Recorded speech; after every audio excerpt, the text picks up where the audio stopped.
losing control. I think we're losing our soul. Think we're losing control. I think we're losing our soul. Think we're losing control. So, cause human beings lost in the energy. No matter how I try this complex simplicity, I hate to feel the fact that you're never getting me. How convenient of an inconvenient truth. I write it all down and then I lose up in the booth. But tonight, my dear, I do it all here for you. Yeah, I do it all here for you. Yeah, I do it all here for you.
the way to go.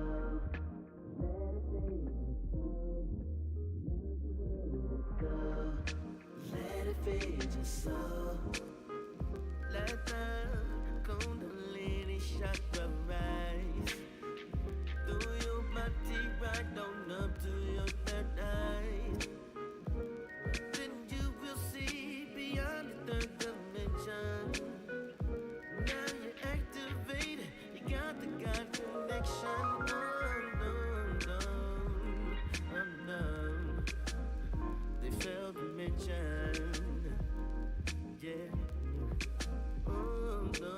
Love's the way to go. Let it feed your soul. Love's the way to go. Let it feed your soul. Love's the way to go. Let it feed your soul. Love's the way to go. Let it feed your soul. Now you operate on a high frequency. Direct communication to your ancestry. There's no need to rely on false deities. The truth has always been inside you and inside. Oh, baby, dimension inside of you and me. Oh, no. Yeah, oh. Love's the way to go. Way to go. Let it feed your soul. Feed your soul. Love's the way to go. Way to go. Let it feed your soul. Feed your soul. Love's the way to go. Way to go. Let it feed your soul. Feed your soul. Love's the way to go. Way to go. Let it feed your soul. Baby. They failed to mention which dimension they trying to trap you in. You did. You see, the truth has always been written in your DNA, baby. Melanites, stand up. Get activated. Transcend. Ascend.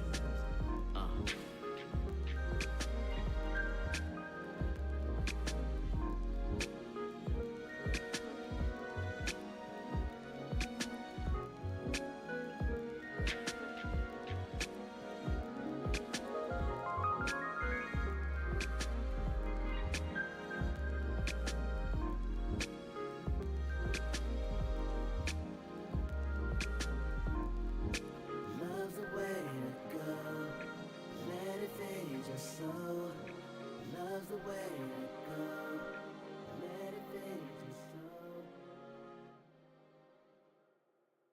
Love's the way to go.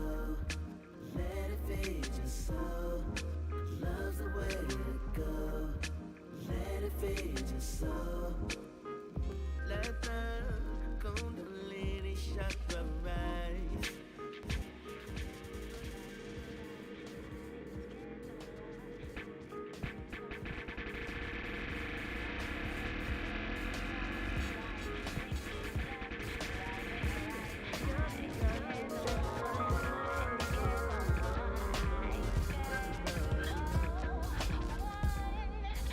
Baby, I'm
Lordship in the building. What's crack-a-lacking? What's happening? We're gonna honor our sister Snipe. What's up, Evelyn Underwood?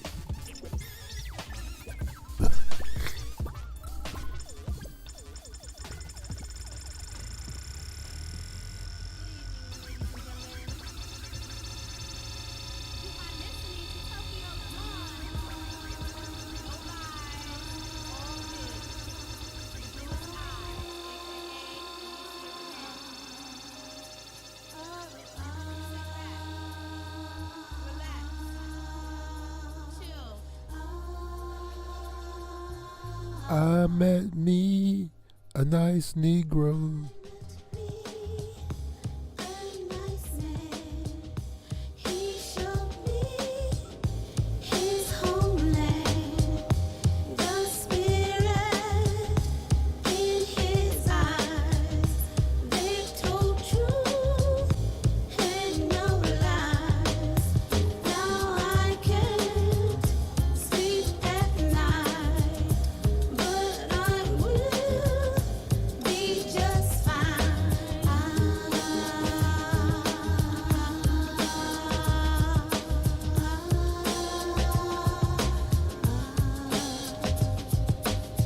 Let me turn this down for a second. Evelyn, I didn't know trolls could DJ and stuff and have weak ass graphics. Did you know that? Did you know that trolls have at least 400 videos? Because they don't do shit but fuck with other people. Did you know that, Evelyn? But anyway, it's Black History Month, and we are against troll shaming. Okay? Don't let the trolls feel bad about who they are. They can't help that they're trolls. We gotta stop shaming them. Alright? This is Blue Eyes on vocals.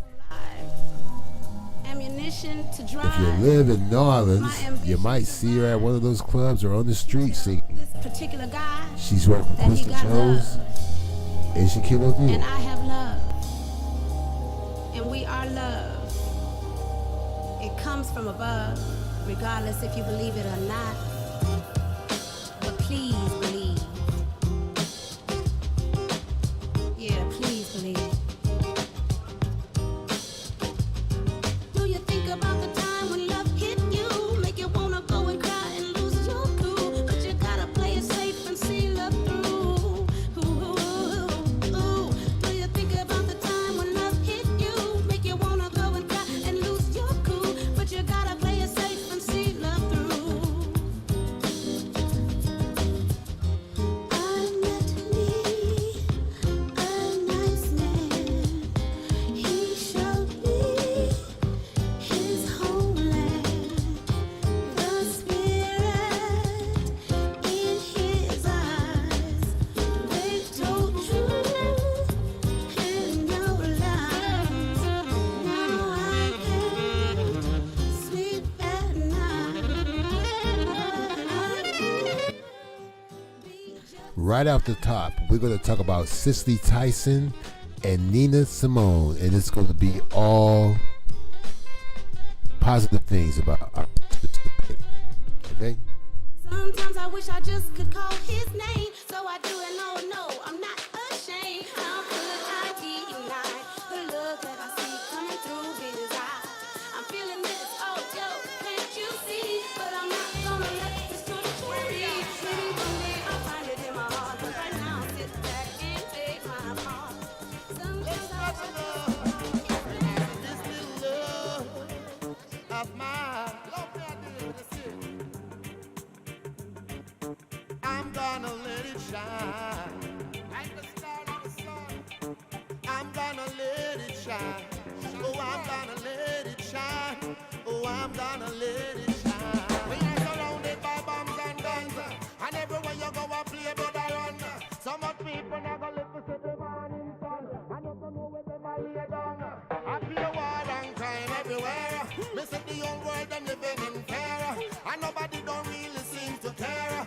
That's why I just pay out there. I fear guns and bombs is surrounding us, and every day you wake up, I fear fight and fuss. And the police them a talk about who for skull for bus. And the politician don't give a fuck about us. And the youth them out there are just the money them a lost. And them want a big gun and that's not enough. Put a shot in your belly and bust your shot. For the world out there is so corrupt. Love everything, love everything, love everything. Everything is love. When I say love everything, love everything, love everything. Everything is love. When I say love your mama, love your papa, love your sister, everything is love. When I say love your brother, love one another, love each other, everything is love. I want that crazy world we are living in, and everybody them a mingle in a sin. I pay war, everybody want win, and nobody not think about loving. I pay money, everybody spending. Some of them borrow, some of them lending. At the end of the day, most of them forget just to pray. I just the money them on the highway. In at them mind them I think about every day. I miss a love like the breeze where you blow. I miss a love me, I tell you let it grow. In your smile, miss a love it off the show. In your doings, don't let it go. So we just love everything, love everything, love everything. Everything is love. When I say love everything, love everything, love everything. Damn, there go those weak ass graphics again. Damn it. When I say love your mama, love your papa, love your sister, everything is love. When I say love your brother, love one another, love each other, everything is love. I want this for some fight all about us. Why we not sit down and drink all our stout? We know the talk, so let's start it out. And stop fight and run up your mouth. You better learn what life is about. If you don't know, search and find it out.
universe is a problem that you find in cultures throughout the world.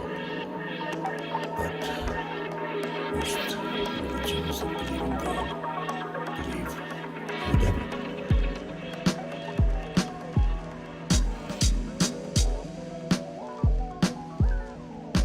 So the question arises, did the devil smoke? Does he smoke? Did he smoke before God, or did God teach him how to smoke, or did they both, when they were mates, work out together that smoking was good? So I went and asked the devil what exactly was his relationship with God and smoking. I mean, I just asked him, I said, like, devil, like, how did it start, all this thing? I mean, what did you do, Satan? What did you do, Lucifer?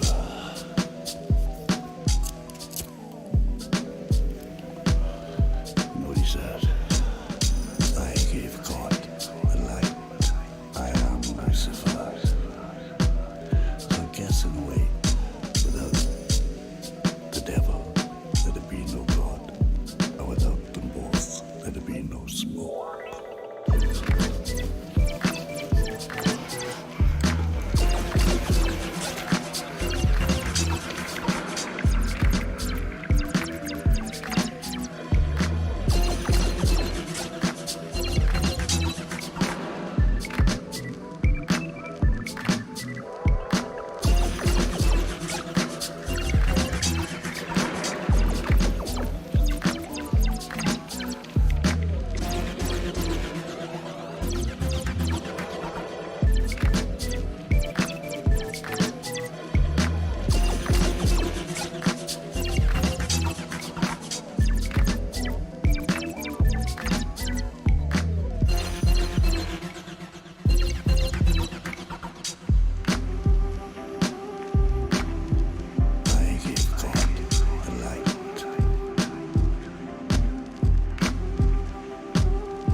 Well, that happened sooner than I wanted it to, but welcome to the show.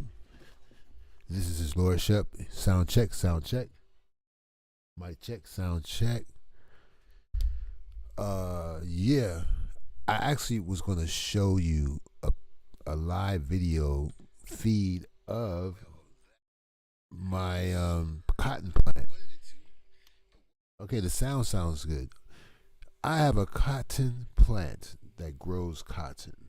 Okay, in honor of Black History Month, I actually have a plant that's full of cotton right now, and soon, at the end of the month, I'm going to pick that cotton and cut my finger too, and stick my finger in the soil, and then go wash my hands. Okay, I don't know about you, but I'm going to try to get a holiday called Cotton Day, where we wear cotton in our hair behind our left ear. We put a little cotton behind our left ear in honor of our ancestors. And let's see if they copy that. Let's see if they copy. I can't wait to see somebody tribes got cotton behind their ear in solidarity to show that they down. You know, it's kind of like Lent or Ash, Wednesday, or some of the Indians have they have a holiday, not the American Indians, but where they actually use cow shit. Okay, and if they don't have it, they'll import it for their celebration, for their holiday. Cow shit. So a little cotton behind the ear ain't shit. You could do that. We could do that, folks. That idea came from being at the shampoo bowl at a salon, and some cotton got in my hair by accident.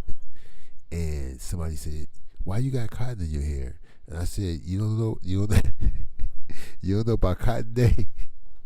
It's a holiday." And do you know I tore off a piece of cotton? You know that kind of cotton they put around your hair when they're about to give you a dye job or a perm or something, like you about to get a curl. They put the cotton around you. So, I'm good at improvisation and being spontaneous. I studied acting in junior college, you know what I'm saying? So I told her this whole speech about Cotton Day, and tore off a piece of cotton and put it in her hair, and she wore that cotton in her hair the whole time she was at the salon, and probably went home with the cotton in her hair, out in public. So yeah, it ain't hard to start a holiday, you know what I'm saying? That's my little story, But I didn't want to cut the music so soon. You can help me pick the cotton. I'm gonna take a picture of my plant and put it in the community section real soon. But His Lordship hides in plain sight. So if you want to see what His Lordship look like, I'm on the cover of this magazine. You can go to the community section right now. Also, the artwork that's advertising the show. I'm about to post that on Instagram. But that is in the community section too. The graphics is kind of weak though. You know what I'm saying? The graphics is kind of weak, but go check it out. I'm for the post this art that says His Lordship live, and I'm gonna type on YouTube right now. On YouTube, okay, boom. But like I said, I needed about 3 more minutes worth of music. Because I'm Hollywood. I'm in the green room right now, and I ain't ready to exit the green room yet. You feel me? So, I guess I'll just play an intro. That should be at least a minute and a half. What you think? It feels me. So, where's that intro at? Black women. This is the silhouette. And we're going to honor black women today. But first, let's roll the intro.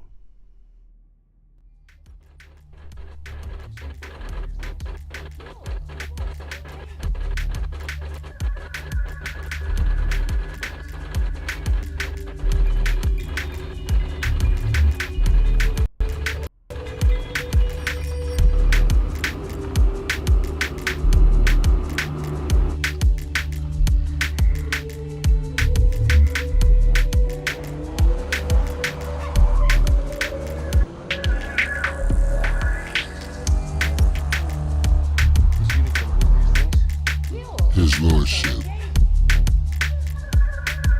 man, barely alive. Gentlemen, we can rebuild him. We have the technology. We have the capability to make the world's first Ebonic man. His Lordship will be that man, better than he was before, better, stronger, faster.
Yo, I can't find the remote control to my light, so now I got this bright ass umbrella light. Luckily, I ain't got both of them on. I got this bright ass light over my right shoulder, but it is meant to be because I need to be able to read.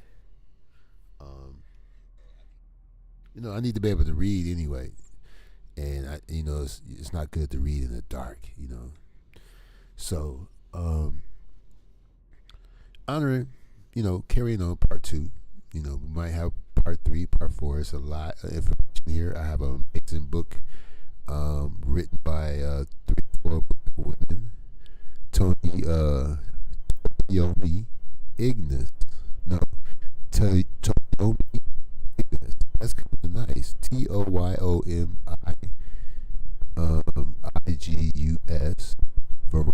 Freeman. Oh, Veronica Freeman Ellis. Diane Patrick. That's interesting.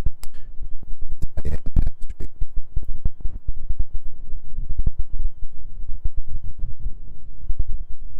She has a gender and Diane Patrick. Valerie a black heroes, women in the struggle. Right? So, no sidebars. I'm going to go straight into it. I'm not going to go off on any sidebars tonight. We're going to stick to topics and the subjects. Yeah. Sometimes we can get distracted and all this stuff. But I'm going to stick down the narrow path.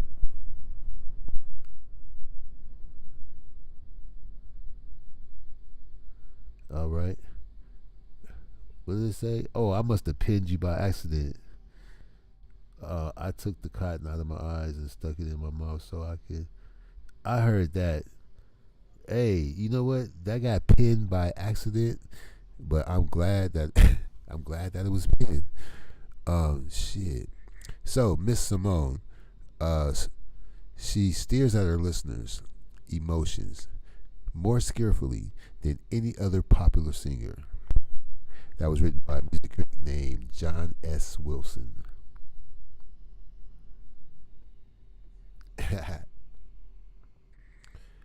So, Nina was born Eunice Kathleen Wayman. All right. So, I don't know how Nina came in there. Now, they're not going to tell you how much of. See, she wasn't she was bipolar before bipolar was even discovered or even considered a mental condition. All right, they didn't even realize that or had some kind of medical treatment for that until Nina became in her 50s.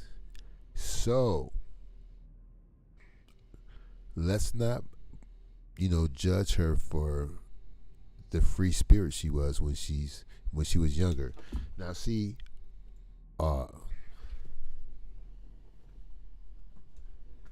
the book ain't gonna talk about that. I don't just rely on the books and stuff. I've studied Nina before.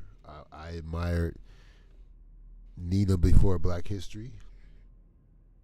I have took my own notes about this lady and who she was and how she rode.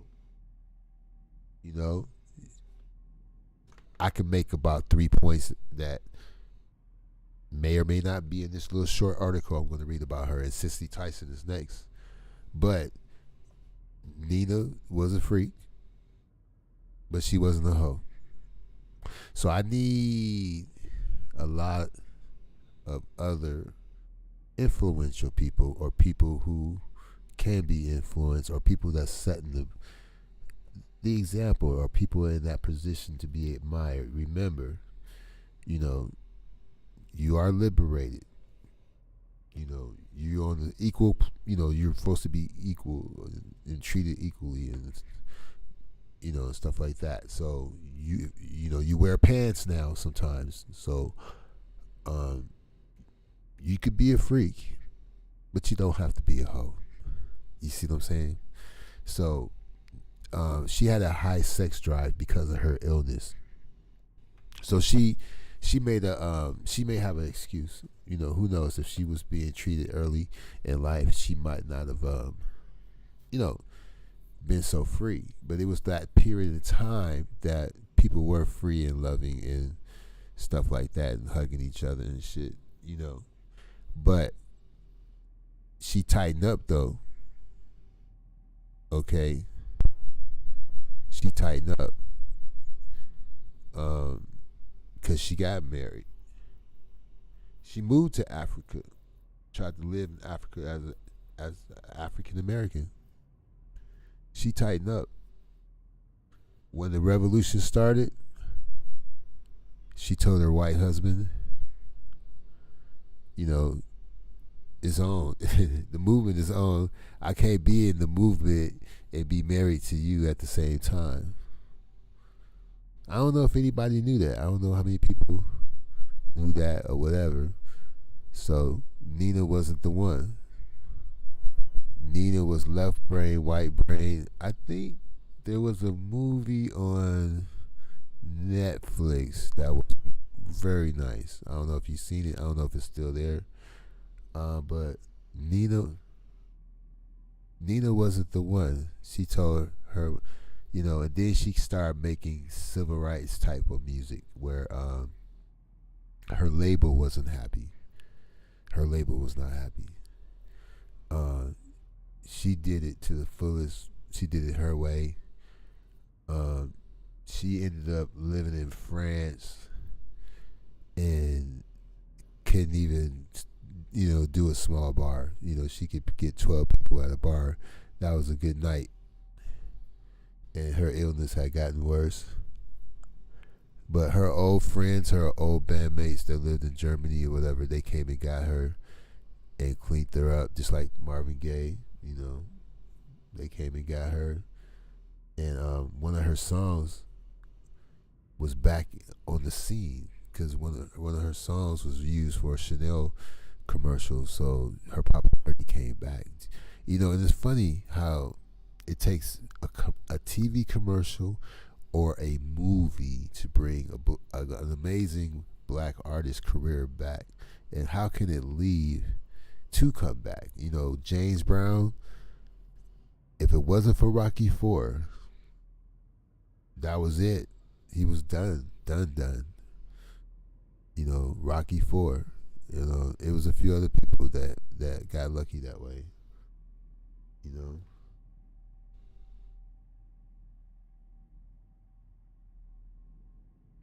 Yeah, that sounds good too. I'm a bad bee, but not a whore and not a hoe. A whore. A hoe is worse than a whore. And I ain't gonna even explain it. I'm gonna let you I'm gonna let you if you wanna argue with me on that, go right ahead. I'll listen to your argument. But they both bad. But a hoe is worse than a whore. I think you know what I'm talking about.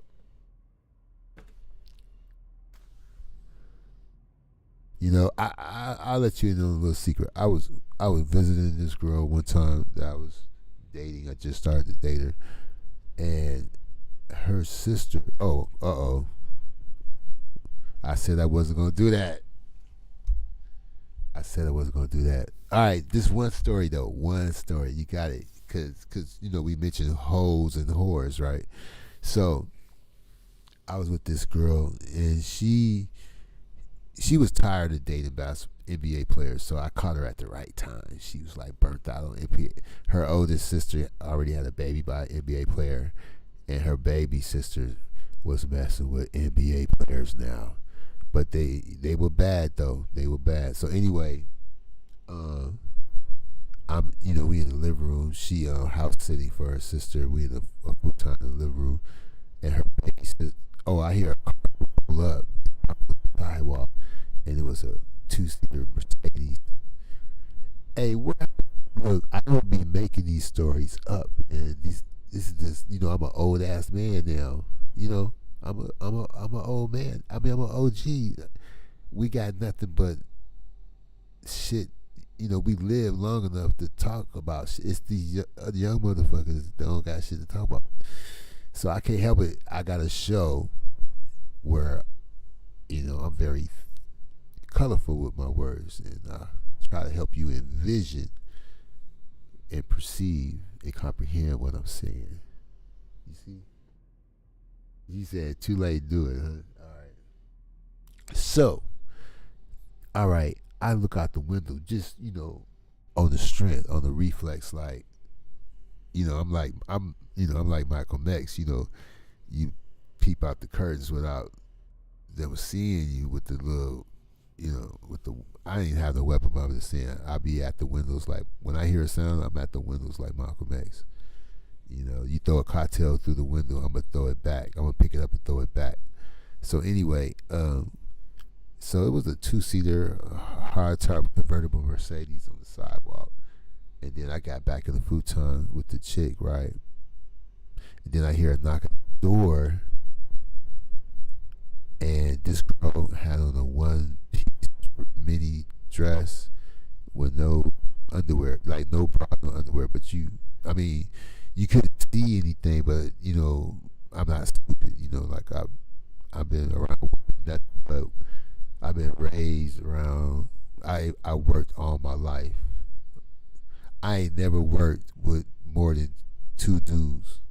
I've always worked where it's just like hella women, like several women, and maybe 1 or 2 dudes. If it's 3 dudes, one of them don't even want. One of them don't even want any women. If it's 2 dudes, then all right, it's 2 dudes. We, want chicks, but we don't work. Shit where you sleep or eat where you shit or whatever. How it go? You don't fuck your coworker and shit. I just don't. You're gonna blow it. But customers are fair game. No, it ain't cool to sleep with your customers either. But anyway, so her sister was at the door. Her sister got up, opened the door, and at the door, she said, "Comfort me. I've been a hoe tonight." And I had nothing.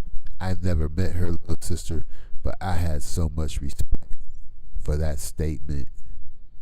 She kept it 1 completely 100. Yeah, we OGs now, you know what I'm saying? Her sister kept it 100, and she was the baby. I don't know how many women can keep it real and be real with themselves. You know what I'm saying? We on the subject of sisters, and we honoring them tonight. But in order to make something sweet, you gotta have a little salt. I don't know if you can't have bitter without sweet. You see, you gotta have is something that contrasts with something else. It's yin and yang. It gotta be a balance. I couldn't imagine salt without pepper. You see. So anyway, she said, "Comfort me. I've been a hoe tonight," and that was the realest shit I ever heard come out of a girl's mouth that year. She hopped in the futon with us. You know what I'm saying? So she didn't know who I was. I don't even know if she knew I was on the other side of her sister. But she was like, her sister's like, "You fucked him?" "Yeah, girl, I fucked him. But I wanted him to take me shopping first. And I shouldn't have done it because we went shopping first and the sex." And she said, they had sex in the car, in the driver's seat, and he stopped. He stopped and said, "Oh, I don't want it to be like this. We should be in a hotel. We should be in a hotel." I should try to figure out what basketball it was, because I can't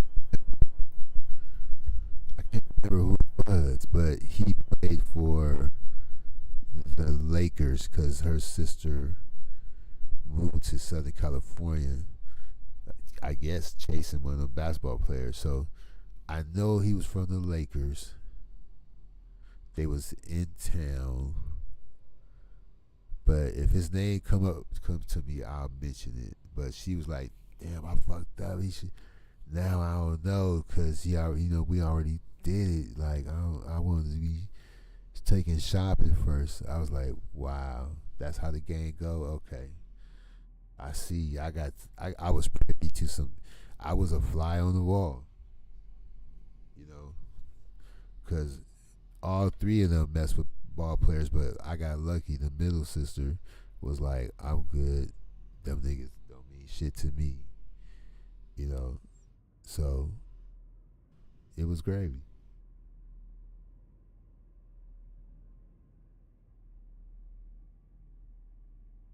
Well, good. I'm glad you can identify. Let me make sure this sound is right, because last time I sounded like I was on the Apollo 18. Let me see. Shit to me, so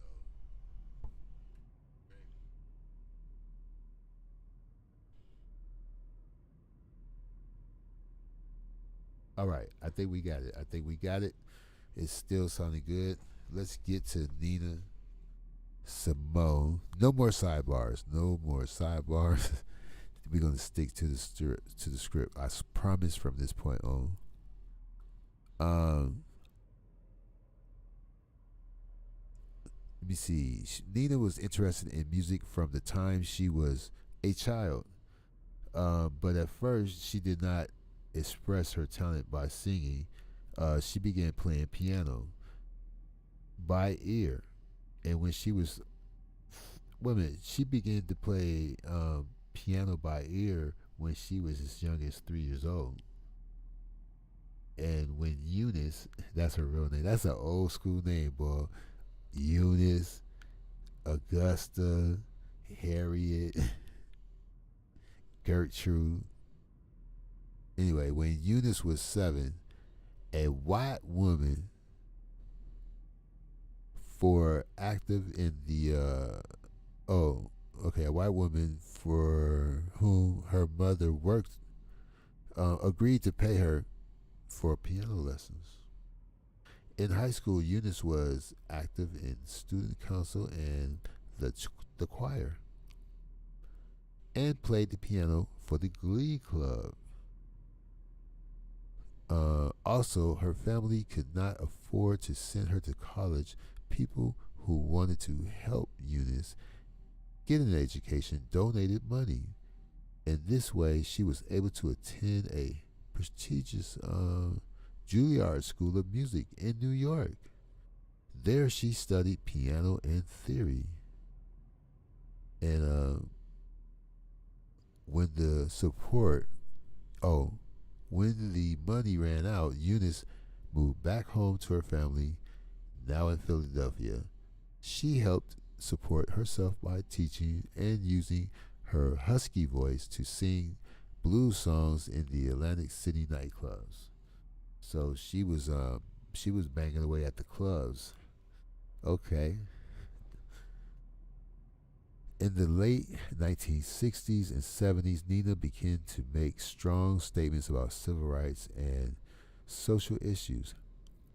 Through her songs, she sang, some of her songs were inspired by black poets, to be young, gifted, and black.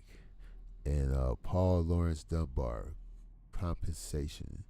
And some songs she composed herself. For women, the number 4, FOUR, for example, was inspired by the differences in skin color amongst black people. So Nina Simone was woke. All right, don't get it twisted. She was undeniably woke. I don't know why they're not mentioning the juicy stuff in this brief bio, but she divorced her husband for the movement. No harm, no foul. You didn't do nothing wrong. It's not you, it's me. I just know it's gonna look crazy. I don't know how deep this movement gonna get. And I don't think that it would be a good look if you steal my husband and I'm in the movement. That's what Nina said. Okay, and I'm paraphrasing. Hey, Yvette Gandy, long time no see. What's happening? I just want to honor my sisters today. We talked about Nina Simone, Cicely Tyson next, and I really need to go through the list. I don't even know who's all on this list, but I I really want to talk about Eartha Kitt after Cicely Tyson, but I don't know if she's in this book. You know, let me go to the index. Remember those? Remember the index? I don't even think people know how to read a book today. This the microwave generation. I don't think so. So I'm looking.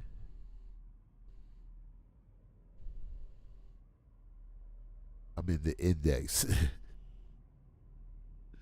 I don't know if I should be looking in the E's or the K's, but I don't see any K's. So, oh, okay. Of course, you're gonna have your kings, right? Uh, but I'm in the E's.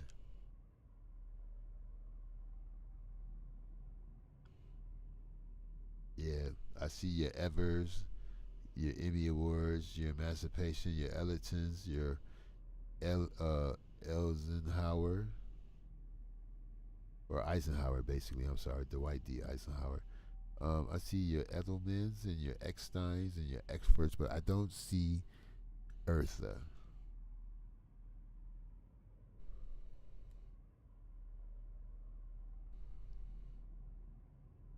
Well, I guess I'll have to. If I can't find her book in my house, I guess we'll have to Google her. Do people still use indexes? Oh, cool. I'm glad you're listening. So, yeah, Nina Simone's songs are not sweet, light, or pretty. They are honest, raw pieces from a woman who is not afraid to make people think about both racism and black pride through music. Now, they make that sound so sweet and so innocent and so, you know, so compartmentalized. But she had songs like Hot Damn Mississippi or Hot Damn Alabama. You know what I'm saying? She had some firecracker songs for the movement, very motivational. I was gonna put a Martin Luther King March video on loop. I just didn't have time to look for it. You know. So, um, Cicely Tyson. You know, it's cool. You know what's cool about being older is that you don't have to rely on just physical resources. You can just use your memory to discuss things. And then you learn with the audience because I'm not an expert at anything. I'm just average at everything. You know. But they got a ton of makeup on Cicely Tyson. She has her afro and everything in this picture, but she looked like like all this makeup. But I don't know why they picked this picture. But her birthplace is New York. You know what I'm saying? They call her the consummate actress.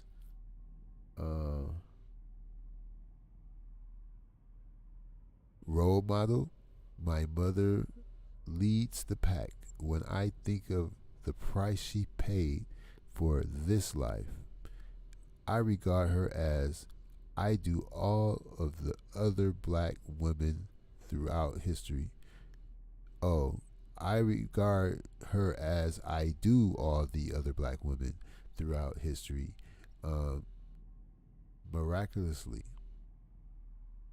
they are miracles in this human race.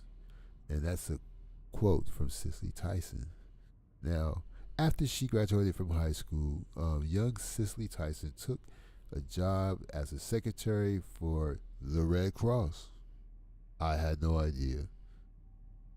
A job that did not last long. I'm sure God didn't intend me to sit at a typewriter. She said the day she quit, she was right. Cicely decided to embark upon a career as a model. In 1956, she appeared on the covers of Vogue. So that's what this picture is from, Harper's Bazaar. And she also studied acting diligently and started her career on the New York stage. So there she gave an impressive performance that led her break into television in the 1960s. So in 1959, Cicely appeared on a CBS series called Camera 3. She wore her hair natural, and she is believed to have been the first African American woman to do so on a national uh wait a minute, on a national television. So I had no idea that she was Cicely Tyson, breaking boundaries, the first to have a afro as a sister without the weaves and all that, just straight bam on national television. I got to, we got to let that marinate.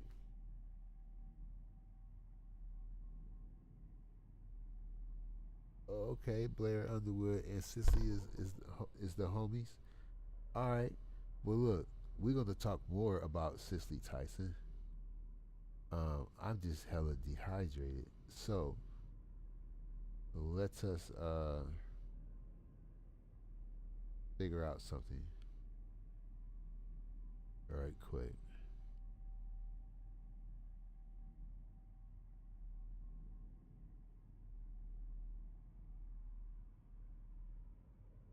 Hmm. Interesting. Let me drop another intro while I get some water. Okay.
many signs do it take to watch the clock tick down to a red light stop? Birds can't fly once you kill the flock. Drop out the sky like original mop. Too many can't see the simple signs. Too much TV and simple minds. Fish don't float when they hit the shore. Can't swim down the river no more. People need love, get some of the kids. If you can't reach the youth, then develop a bridge. Ain't too much that I haven't did.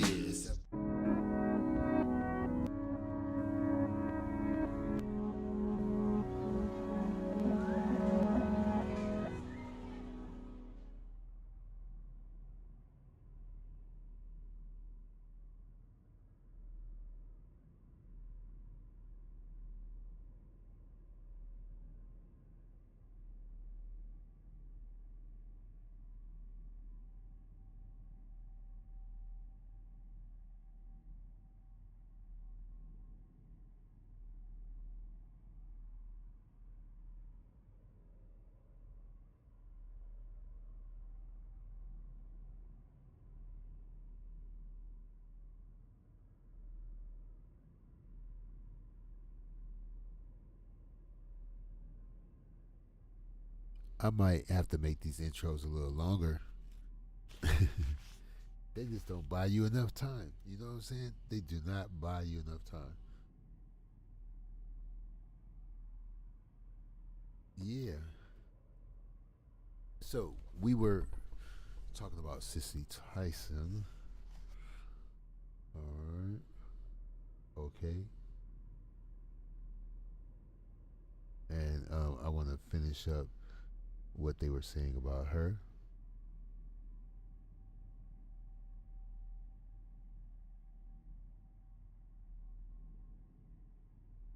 All right. Okay. Hold on 1 second.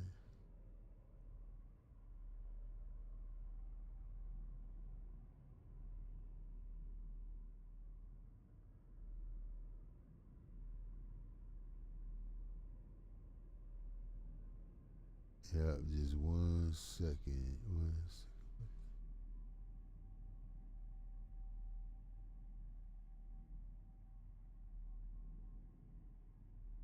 I'm trying to find a certain file.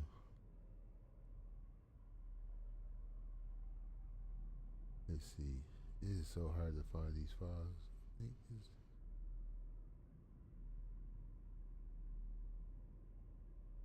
Well, anyway,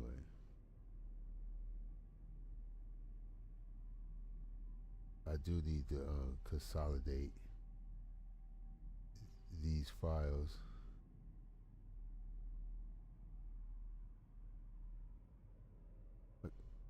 It's just too many of them.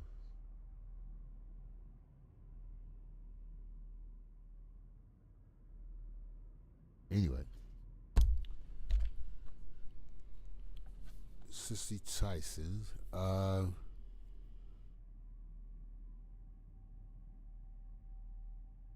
Although Cicely gained some attention as one of the few African American actresses working in television at the time, uh, and one of the few who wore an Afro hairstyle, it wasn't it's an Academy Award as Best Actress in 1974 for her portrayal in the character Rebecca in the movie Sounder. Now, I'd never seen that movie or heard of it.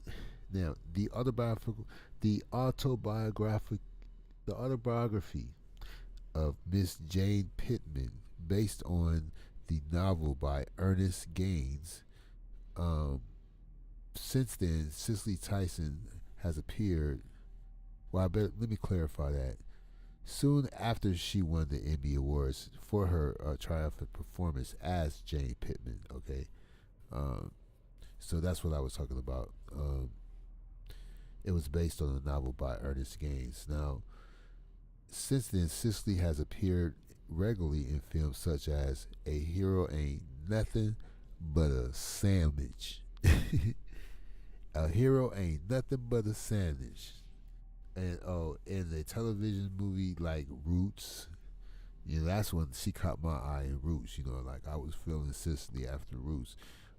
King, Marva Collins story. She also portrayed her character with sensitivity and dignity.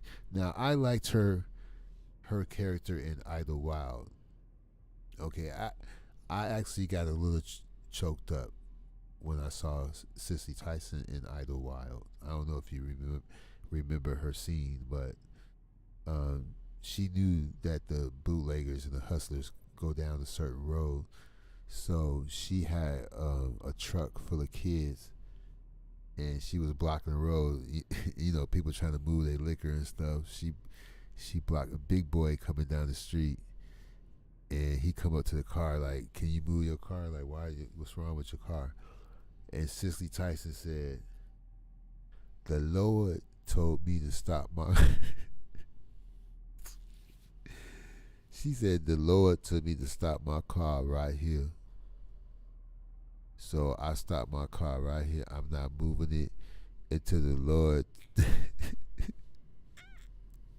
tell me to move my car. I'm here. I got 7 kids in this car, and they hungry, you know, stuff like that." So that was my favorite scene in Idlewild. I need to refresh the chat, man, because I feel like I'm not seeing everything.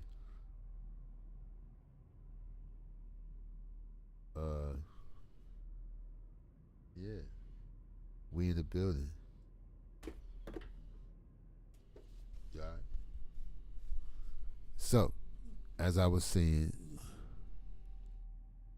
but like most black actors, developing such an impressive career was not easy. At one time, Cicely even contemplated giving up acting because she could not find a good role to play. You know what I'm saying? Yeah. So in the early 1970s, while other black actors were finding work in the black exploitation films of that time, Cicely turned down roles that she thought were demeaning to African Americans. The NAACP recognized Cicely's contributions to the visual arts by honoring her with 7 Image Awards. Her unwavering dedication to her art and to her people have made Cicely Tyson not only a major American dramatic actress, but a major contributor to African American culture. Because we honoring our sisters tonight. Black women. We seeing positive things about black women tonight. Aretha Franklin, Queen of Soul, birthplace, Memphis, Tennessee, but we all know she spent her best years right there in Detroit, Michigan, all right? It's not cool to be a Negro or Jewish or Italian or anything else. It's just cool to be alive, to be around. You don't have to be Negro to have soul. Now that's a quote from the Queen. If this what the Queen say, we have to honor that. Okay? Not only the Queen has spoken, but a black queen has spoken. You get me? RESPECT, respect.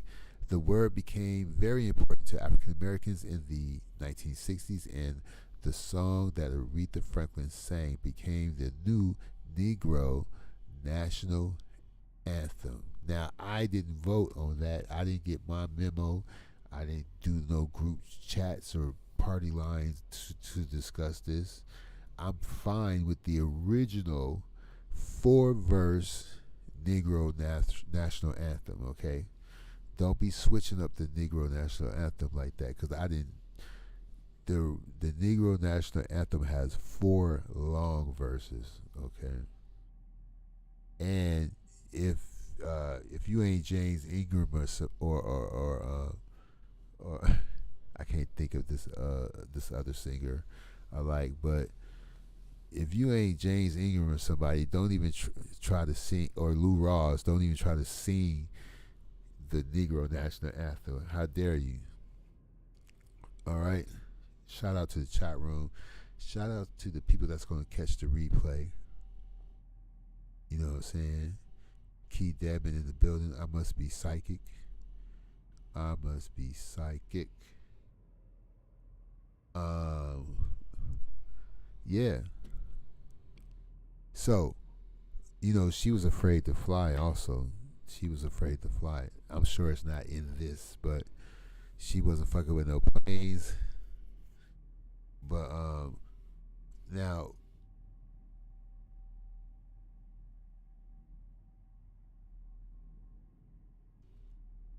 beautiful black voices were always a part of Aretha's life. Her father was a well-known preacher and a famous black her father was a well-known preacher, and famous black women singers like Diana Washington, Mahalia Jackson, and B.B. King often visit Aretha's home. And after her mother died when Aretha was 10, she immersed herself in music, singing in her father's church choir and touring with his evangelicals group. So when Aretha was 12, she made her first son. When Aretha was 12, she made her first solo record. And by the time she graduated from high school, she knew she wanted to be a professional singer. And at first, she sang only the gospel songs. But she learned in her early years. She only sang the gospel songs she learned in her early years, but later she began to sing popular music as well. But we all know that she is classically trained. Why they always want to leave Minnie Riperton, Nina Simone, Aretha Franklin, Condoleezza Rice, classically trained. Aretha Franklin and Condoleezza Rice did a classical concert together, a fundraiser, I think. And one day, Pavarotti was too sick to perform at some big time show, so they needed someone to fill in. So they got Aretha Franklin. She filled in for Pavarotti and sung the song Out of This World without rehearsing, from memory. So sometimes these books don't give these artists enough credit. They're not. People who write these things. Well, this is the music department, so obviously these people are not like music journalists or from a PR firm. So I'm gonna cut them some slack. But yeah, when it comes to artists, it's tricky. You could talk about lawyers and doctors and scientists and engineers and stuff like that. But when it comes to artists, you got to be very careful because you don't want to overplay them, but you don't want to underplay them either. If you can't give them their flowers while they're alive, give them their flowers. Give them their just due now that they're no longer with us. All right. But despite her early recognitions, success did not come quickly for Aretha. Now, she recorded several albums before making her breakthrough in 1967, and with two phenomenally successful records. That year, she said also her first European tour, that year she also made her first European tour and appeared at New York City's Philharmonic Hall. Now, see, I said that word pretty smooth. Philharmonic. Soon, everyone in the country was singing her songs, and her name became a household word. Aretha had become the queen of soul. there was something else I wanted to say about Aretha, but I can't remember.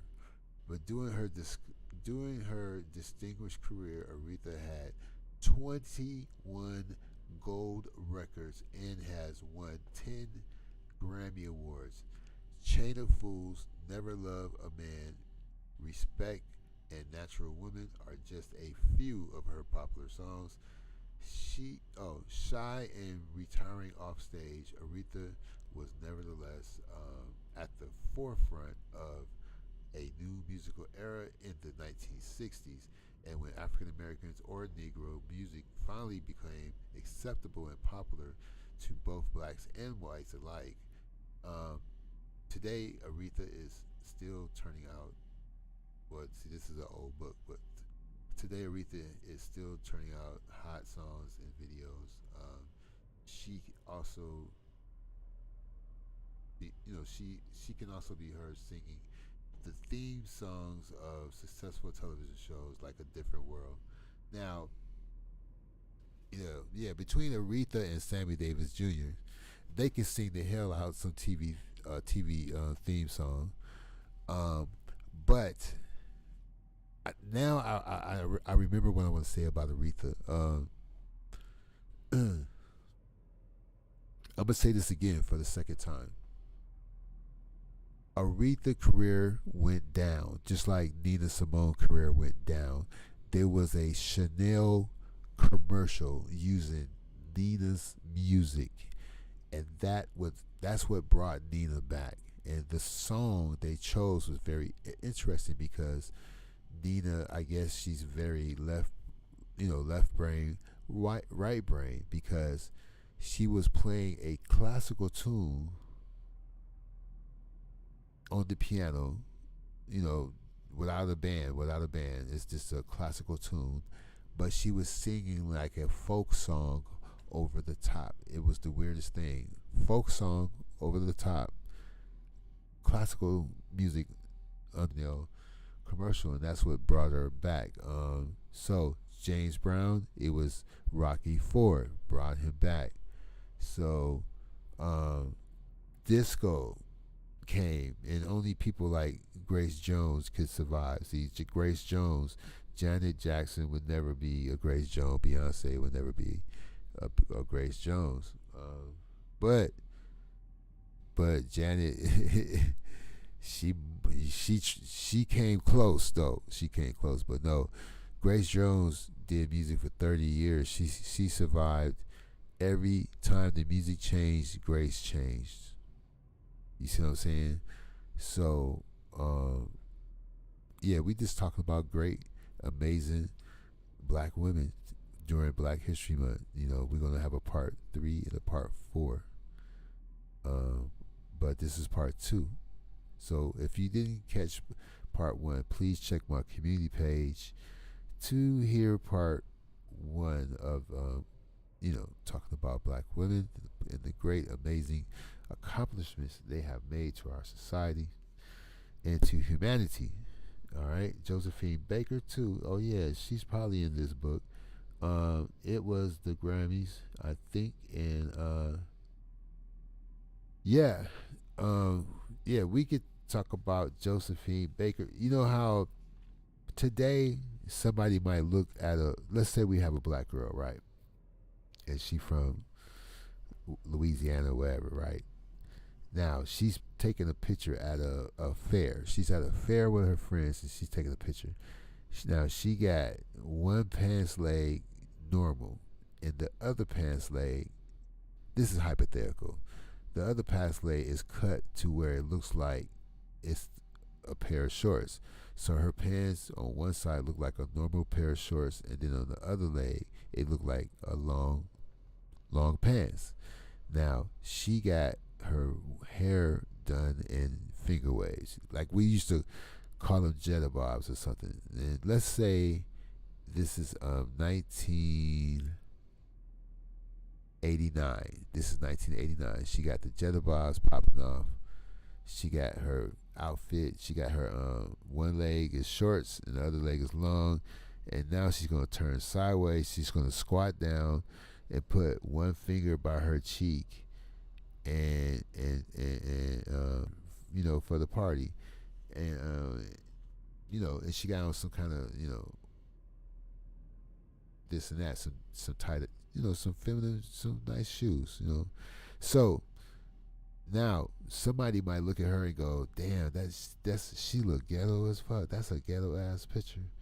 Like who would do that? Like why is she posing like that? Like why one leg is shorter than the other? Now I remember one time I think I saw in the '80s that some girls was doing that, but Josephine Baker, everything that we consider kind of ghetto, and when we take pictures at parties and stuff or having a good time, Josephine did it first, and it wasn't ghetto then. It wasn't ghetto when Josephine did it. It was cute. I don't know how it became ghetto, ghetto over time, but you talk about a sister that could wear a skirt made out of bananas and dance topless in front of a whole white audience, But I ain't gonna dwell on her. There's a movie about Josephine Baker, and the lady, you could put her name in the chat. The lady that played Josephine Baker did an excellent job. And I want you to know that when Josephine Baker died in France, her funeral was equivalent to royalty, as if she was a baroness or a duchess. I'm just saying. And it's very interesting that when they showed the movie Cadillac Records, at the end of the movie, Muddy Waters went to Europe and they rolled the red carpet out, and it hit the ladder of the plane, and he was stepping down on the carpet, and they cut the film right there. That's how they ended the movie. And I said, damn, this movie just started. This is where the movie should have started, right here. But they don't want you to know. I mean, so many black musicians have moved to Germany, including Terrence Trent D'Arby, the Weather Girls, the Brother Johnsons, etc., etc., etc. over the years. Okay. I mean, even Prince got his wife from Germany, Mai Tai. Rick James, one of his greatest concerts was in Hamburg, 1982. Go look that up on YouTube. Rick James live in Hamburg. You thought it was Stevie Wonder, Prince, and Mike all rolled into one. And he had the Stone City Players, and he had the Mary Jane Girls. And Rick James played the harmonica, the keyboard, the bass, everything. And he played. Anyway. It's about our sisters tonight, though. Let's not forget that. Honoring our sisters for Black History Month. Okay? Some of these sisters you may know. Some of these sisters you may not know. We may have some young sisters that really not really into the Black History thing. They may not even own more than a couple of books. And then we got sisters that's deep, that they own it. They know. If I say Judith Jamerson, they know exactly who I'm talking about. Dancer and choreographer from Philly, Pennsylvania. All right. There's no one else like you in the world. Look what you can create. And that's a quote from Judith. All right. Most female professional dancers are 5 feet 6 inches in height or shorter, but Judith Jamerson is 5 feet 10 inches tall, and when she dances, she creates a powerful yet graceful picture with her body. A lady with a strong, honest spirit, Judith enjoys inspiring people interested in dance. Now, at the age of 6, young Judy began taking violin, piano, ballet lessons, and when she was 21, she joined the Alvin Ailey American Dance Theater. a dance company founded by African American choreographer Alvin Ailey. So, they're called Alvin Ailey dancers, some of the best Negro dancers in the United States, if not the world. All right. As a part of the Alvin Ailey troupe, Judith toured the world, and Alvin Ailey was so impressed with her talents that in spirit that he was so impressed with her talent and spirit that he created a dance just for her. Just like Stevie Wonder was so impressed with Minnie Riperton, another great sister, another amazing African American lady who loved to play classical music, but the classical music don't pay the bills. But the reason why I brought up that is because Stevie produced Minnie Riperton's album for free because he was so amazed by Minnie Riperton's talent. Stevie produced an album for her, and when she had cancer, Stevie came over and serenaded her and made a song just for her. And by the time Minnie Riperton made it to television and sung one of her beautiful lullabies, and you know her how many octaves she can sing because she was an opera singer. So she was in actually deep pain when she sung live on television. Her first debut, she was in tremendous pain from her cancer, but she sung so beautifully because black women are strong indeed, right? So when she was 21, she joined the group, and as a part of the group, they toured around the world, and it was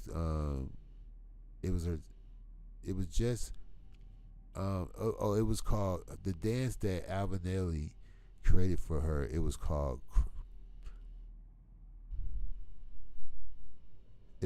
Cry, and it made Judith even more famous. So in 1980, Judith retired from the Alvin Ailey Theater to pursue other projects.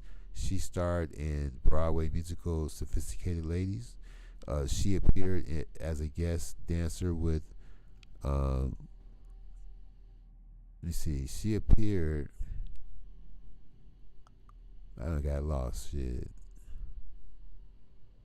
Sophisticated Ladies, she appeared as a great dancer with and choreographed dances for many other dance companies. Okay, it's the writing style that I'm having an issue with. And I'm not ignoring the chat. I know I got one of them voices that'll put you to sleep. But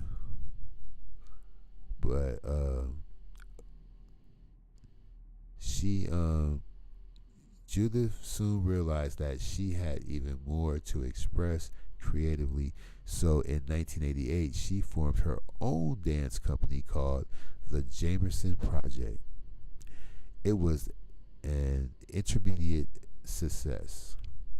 And following Alvin Ailey's death in 1989, however, Judith was named artistic director of both the Alvin Ailey American Dance Theater and the Alvin Ailey American Dance Center, the official school of the Alvin Ailey Company, and she is one of the few women to hold such a prestigious position in a major dance company. And she also looked like she'll put it on you too. Whatever headshot that, I don't know who shot this picture, but Judith Jamerson don't look like she ain't for the play. You want to do this? Let's do this. I hope you took a nap, and I hope you've been exercising, because I'm about to put it on you. Yeah, man, them dancers be in shape. There was a time when I only messed with girls who ran track or played ball or dance, modern dance. They be in shape, man. You be going for the marathon. Yeah, you be 100 miles of running. You be traveling without moving. But that's neither here nor there.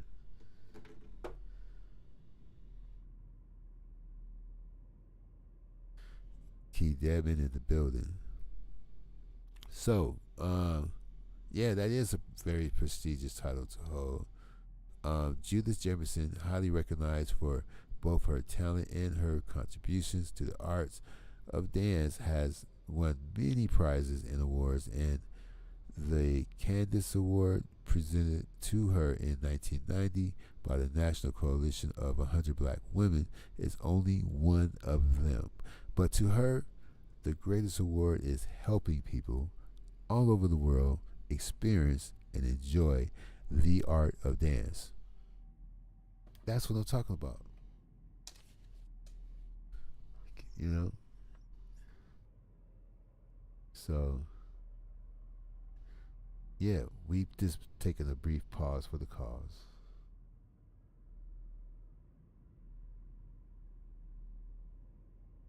Matter of fact, we just gonna have a moment of silence for the sisters that I've mentioned thus far to this point.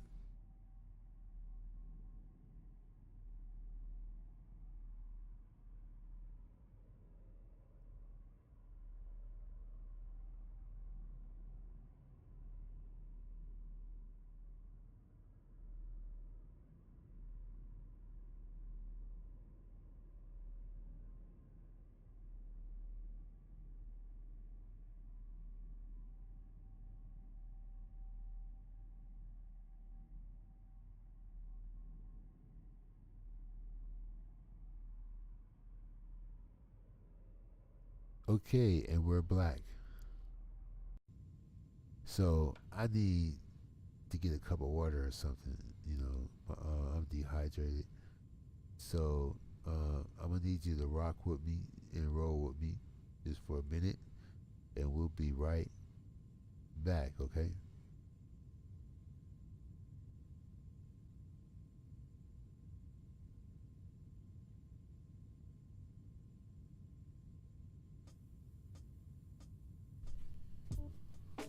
Time was lost in denial,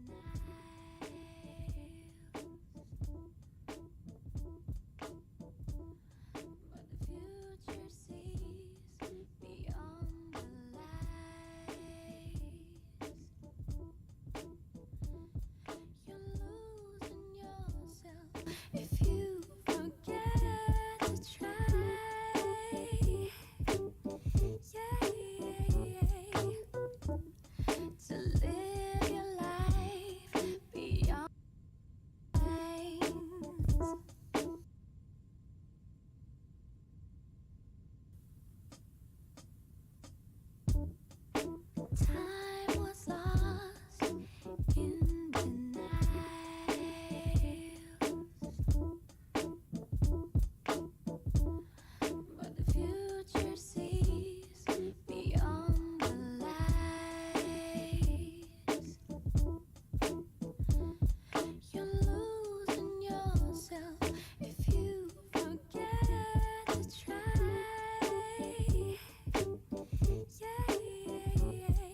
the mix with DPS Selector.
computer is tripping.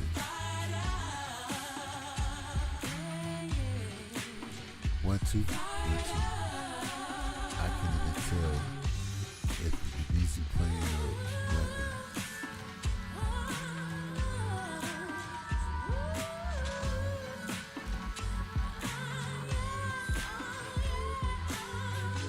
We all got plans to make it. Mines include some truth and spaceships. Theirs includes little truth. And take this book with your crew. Know him, he's your maker. Complain and fuss, I'm good. Something ain't seem right when I took a look. I'm on to the next thing. Trying to get rent paid. On to the next phase. On to the next wave. Started writing down what I remember in the morning. Walking out the door the same time that I'm yawning. Everyone around thinks I'm really up on it. But I think there's places I should try harder. Work so much because I miss my daughter. Miss my sons. Miss life sorta. Regular Joe but not the one on the corner. Keep you shouting and crying to yourself. We bored with it. They can't get no higher. They're so excited. Maybe it's the way they're wired up. That's got them fired up.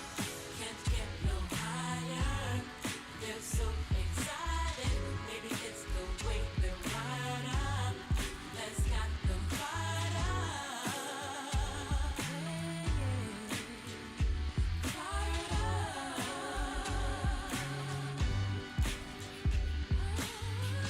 They say you ain't spiritual enough until you start visiting this building on the hum. Some shrugs given when the brother starts ripping cause there's some sort of war going on. So what? Slow up. Plenty people happy that we showed up. I'm a good dude, they know and go nuts. Don't start hating cause your party ain't popping and you've been praying for the last month the right hotness. Do the work first, then give him all the props next. He did that and he's always in your top 10, right? Bite what you always got your eyes in. Maybe if you did that, you'd always have a smile on. It's so easy once you let go and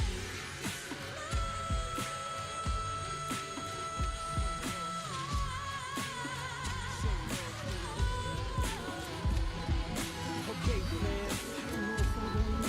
If they understand the places I'm gonna take it, capitalist terms, looking at it like braces. Can't believe the cops know me, you bought my lacy beats. So I was chilling with my crew, right? Tagging my name, all in the moon, right? 3 squad cars, really? Looking at Joker and static like this is happening, silly. Nah, fuck that. It can't be serious, all of this for little tags. No evidence, rain wash my hands, but I play the whole chord. But take the lady unless you wanna go star. Now what's a man to do? Let the female be jailed to step up like a fool. I choose the latter of the two. Put me in the back of the car with little crying dude. Hey yo, can I bail myself out? The officer laughs, hit the gas, we out. We get big and fingerprinted, search the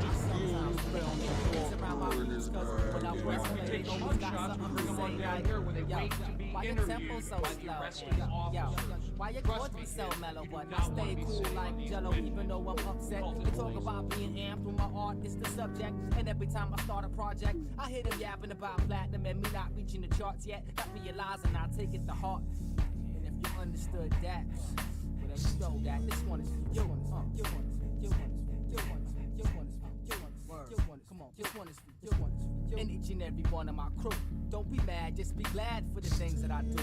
I'm the new king of swing, watch some niggas cling to my Bozak, talking this and that. I have my girls sing through fools. Use each and every one of my tools to have them thirst niggas drooling. Cats be mad cause I'm allergic to hi-hats. They rather have shiny raps. Come on, who you fooling? I'm all into music. Not only do I like it dirty, grimy infused with jazz. You gotta represent hip-hop and rap your ass off. Not 10% hip-hop, 90% do a rap song. If it's true that this is what you doing, then this is for you.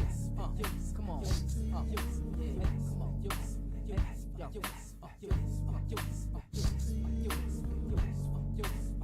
Come on.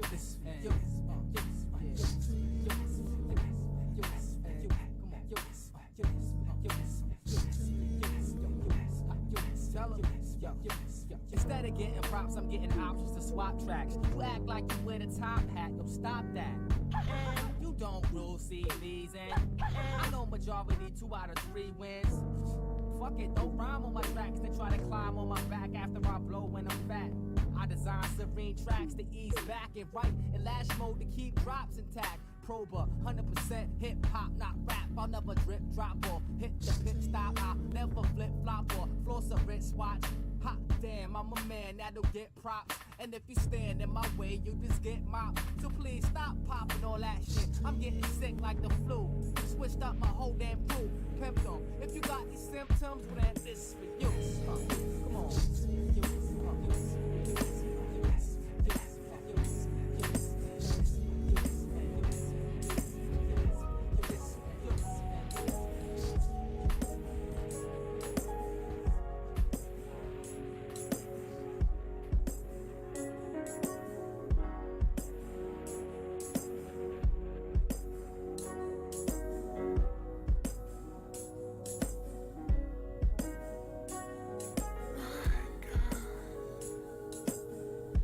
I see black clouds and rainy days. Still it rains and I still stay. You're in the mix with EPS. Game of hey, my God, the king and queen in your own eyes. So when I'm drowning, I still rise. Just caught the sun, now I breathe in life.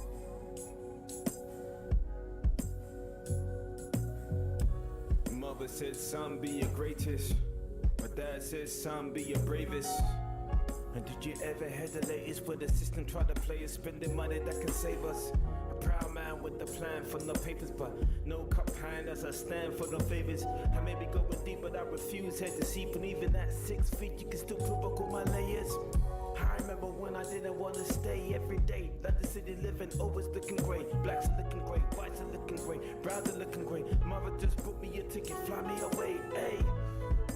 But how things change, we are slaves to the system with invisible chains. And what remains is the pain like an invincible stain for the fallen God. Hear my name, I'm still calling you. I see black clouds on rainy days, and still it rains and I still stay. This is the game of life we play. Hey, my God, a king and queen in your own eyes. So when I'm drowning, I still rise.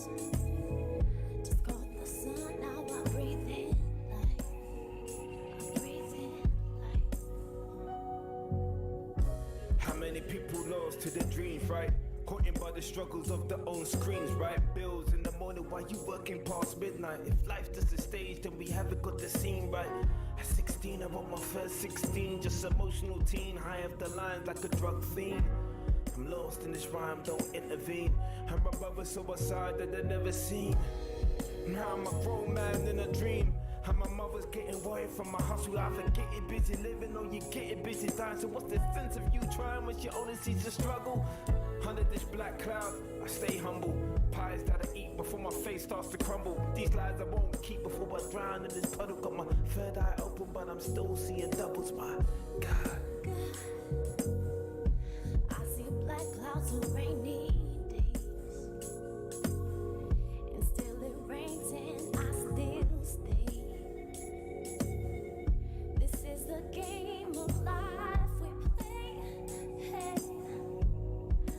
my God,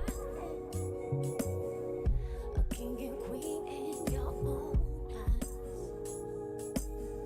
So when I'm drowning, I still rise. Just caught the sun, I'm breathing life.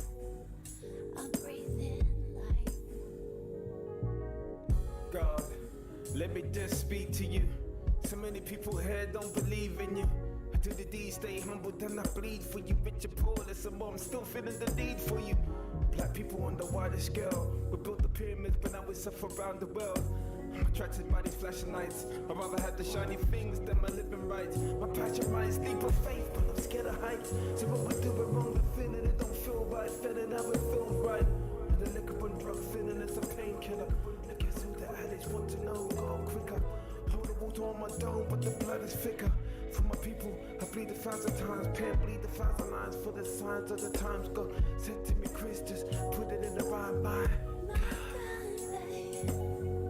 I see the black clouds on rainy days. And still it rains and I still stay. This is the game of life we play.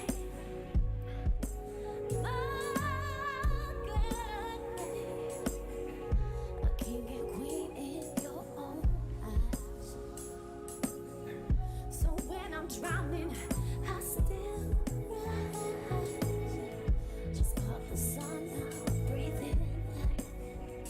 I'm breathing light.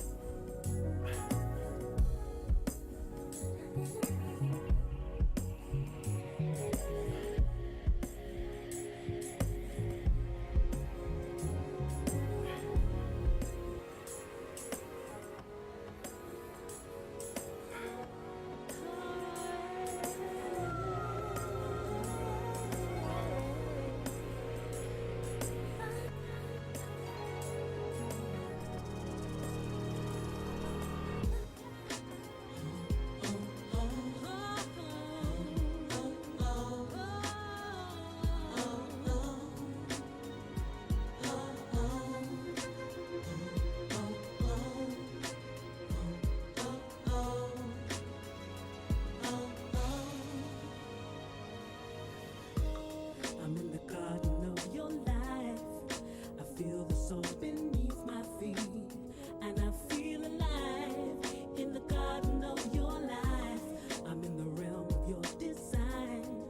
I feel the sun upon my skin, and I want to fly high. Rain may fall and winds may blow, but this place knows no season. Everything still grows through time. My feet are bare.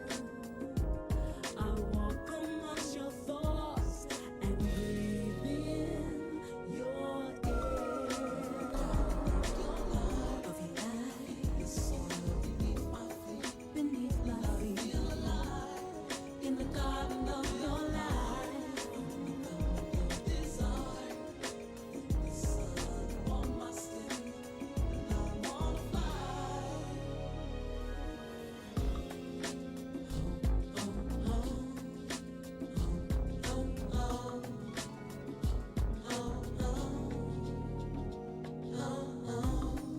Sun pours through your science skies, lighting up my life, lifting me up high. The rays are warm, they flow like wine, filling this ageless place, unwinding my mind. Of your eyes beneath my feet. In the garden of your life.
Let the Kundalini chakra rise through your body right on up to your third You're in the mix with EPS.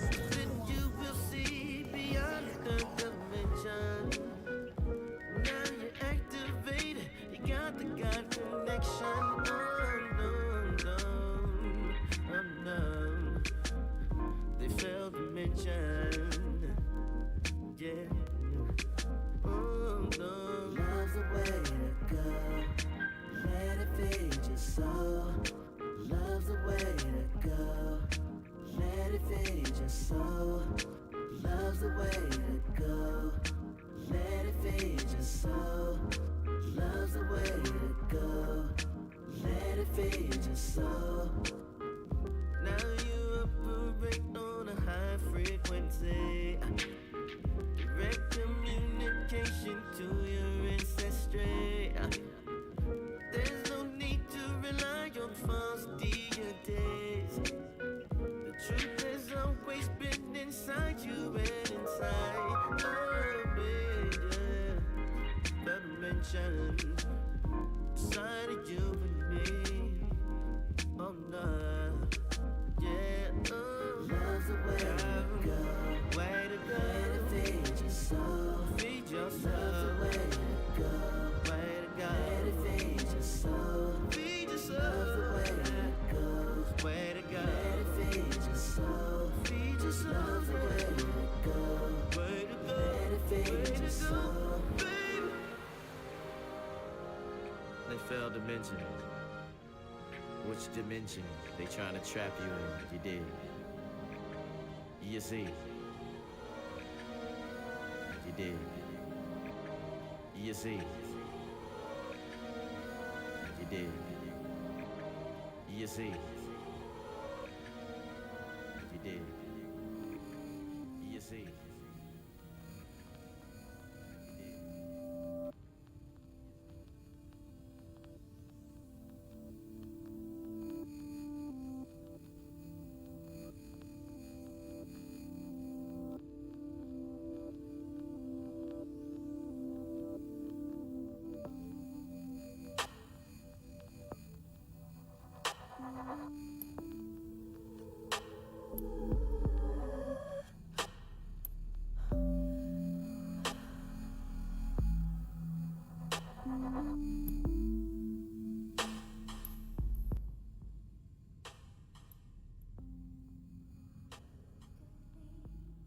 Okay. We got a little carried away with the music, but I'll keep it low in the background. And it's getting late. I know it's late for a lot of people because of the time zone, and I know it's early for at least one person or two people in the chat room that's listening in the background. And right on. You like this, Evelyn? If you like this music, it's you can find this music at Tokyo Don Records. Oh, actually, it's tokyodon.net. Tokyodon.net. And if you do music and stuff, they have their own plugins. They have their own equalizers and compressors, sidechain compressors. They make their own plugins, and they make great music with artists from around the world. The last few records you heard in my DJ mix was artists from Chicago, believe it or not. But whenever I play music, you can always ask Siri, who the hell is this? You can always do that, or that other app that you can download, but Siri's already built in. You can always ask Siri. When I play music, you can always ask Siri, who the hell is this? You know what I'm saying? So it's getting super late, but we're going to do part 3 and 4. And let me do a quick sound check.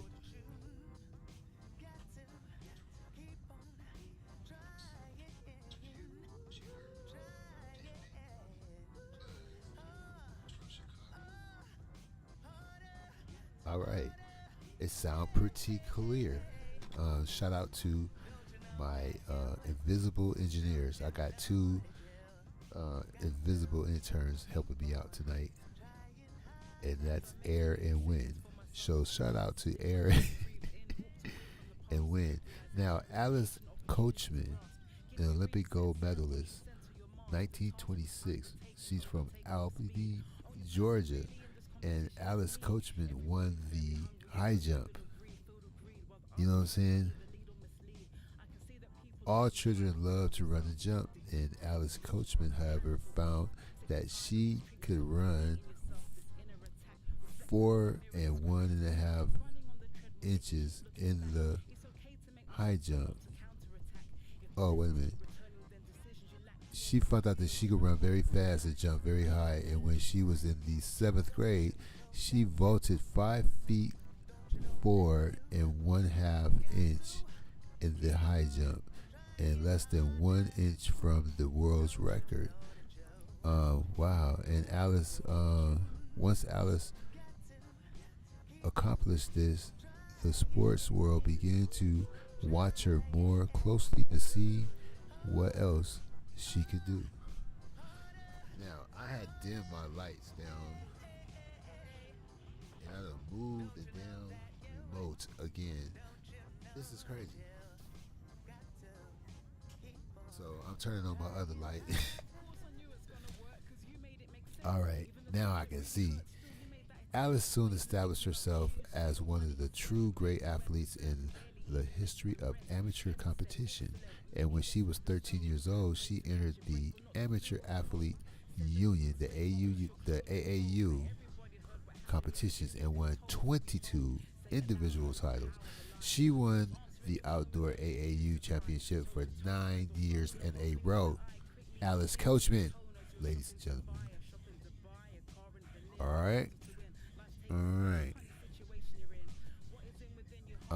9 years in a row from 1939 to 1947, and something no athlete had ever done before. In addition, Alice won the indoor championship in 1941, 1945, and 1946. As a sprinter, she won the 50-meter dash in every competition from 1942 through 1947, and in 1944 she tied the world's record for that event while setting a new American record of 6.4 seconds. In 1945 and 1946 she won the indoor 50-yard dash. Now, that makes me want to bring up the fact that yesterday I didn't get to fully charge my unicycle from the night before, so I took it to work with me yesterday.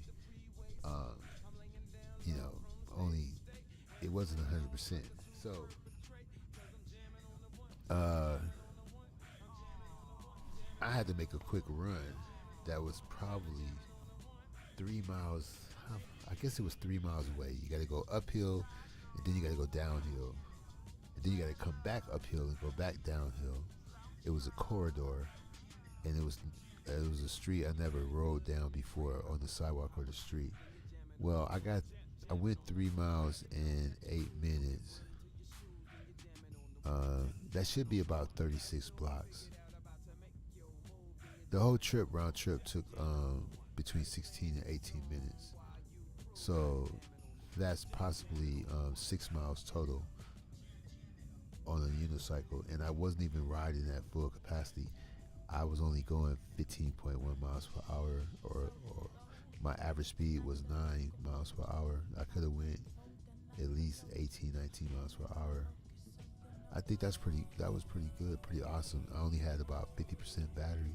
So when I got off work and I had to go to my car, which is a couple of miles away in another direction, the last block I had to walk. So because the thing was on this last leg, it was only at 35%. And I mean, if it was a phone, yeah, but on a unicycle, you don't want to ride it at 35%. You want to get off, and that's just so you can walk it to the car or wherever you're going to put it. But anyway, what this got to do with the Olympic gold medal, I don't know. But last night when I got in the car, not only my unicycle battery was dead, but my car battery was dead. I had to call AAA. Isn't that true? So I was having some battery issues last night. Crazy. And it's crazy. So, anyway, Alice Coachman. If she was alive today, she would be riding electric unicycle. Trust me. She, in 1948, Alice made the United States Women Olympics team, which competed at the World Olympics in London. And this time, when the fans screamed, Alice Coachman won the high jump. The phrase held for, the phrase held an extra meaning. All right. This time, Alice's performance had made her the first African American woman to win an Olympic gold medal for the high jump. Coaches, athletes, and fans of America track and field were all amazed by her accomplishments and by the accomplishments of the young 22-year-old African American woman who had proven herself to be an outstanding sprinter and the best female high jump in the country. With this victory, Alice Coachman became an inspiring hero and an entire generation of young African American women and athletes. Yeah. Thank God for AAA. Yes, indeed. And I was supposed to do some extra stuff that night, and I told the people at the parties involved, my instincts tell me not to take my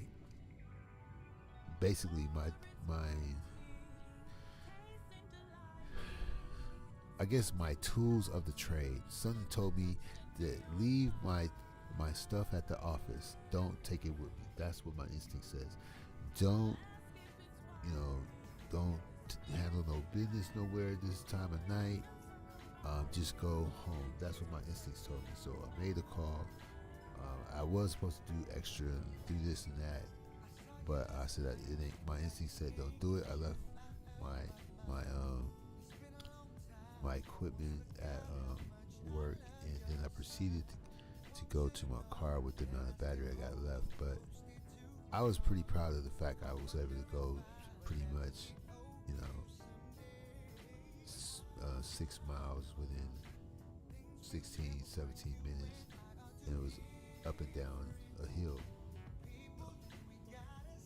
Up and down the hill, rough streets, rough sidewalks, potholes, traffic, cross traffic. Everybody and mama got to make a right turn at the corner. So yeah, but anyway, Coachman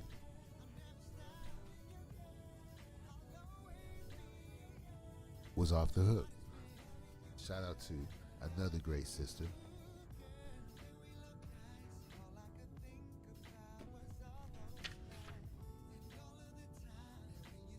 We might have to switch categories because I don't want to go through all that.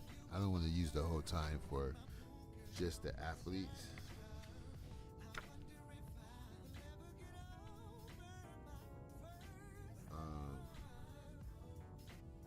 And I want to go deeper into our Black history because this is Black History Month. Okay. So, the first Black woman lawyer, Charlotte E. Ray, a colored woman who reads us a thesis on corporations, not copied from the book, but from her brain. A clear, incisive analysis of one of the most delicate legal questions. And that was a quote from the Howard University President's Report, 1870. Look, if I read anything before 1970, this shit reads funny to me. I'm sorry. It reads funny to me because I could read circles. I used to do poetry, so I know I can read. But anyway, Charlotte was one of 7 children born in Charlotte Augusta Burroughs. She was born to Charlotte Augusta. Now, see, I was seeing Augusta earlier, them old names, them old slave names. Charlotte Augusta Burroughs Ray and the Reverend Charles Burnett Ray. Now, Reverend Ray was a well-known abolitionist and important contact. He was the important contact in the Underground Railroad. Oh, okay. Well, let me give him his props. Okay.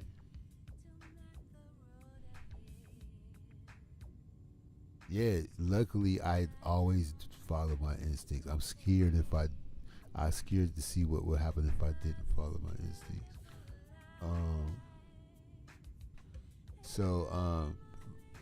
Reverend Ray was a well-known abolitionist, all right, but this is not about Reverend, it's about our sisters. This is about his daughter, Charlotte E. Ray, all right. Now, as a child, Charlotte attended the Institution for the Education of Colored Youth in Washington, D.C., and there she excelled at her studies, and by 1869, at the age of 19, she was a teacher in the National and Preparatory Department at Howard University. Who knew? While at Howard, Charlotte made one good use of her time. She taught by day and studied law there at night. How honored, proud, and joyful Charlotte must have felt when in February in 1872 she received her law degree from Howard. And I said Harvard, huh? I guess it's Howard, yeah. The first black woman in the United States to attend that great goal. Now, 2 months later, Charlotte must have had experienced those feelings again when she became the first woman to be admitted to the bar in Washington, D.C. Now, Charlotte could practice law, and within a month of being licensed, she was doing just that. Now, self-confident and determined, Charlotte took another step forward and opened her own law practice. Now, shut your mouth.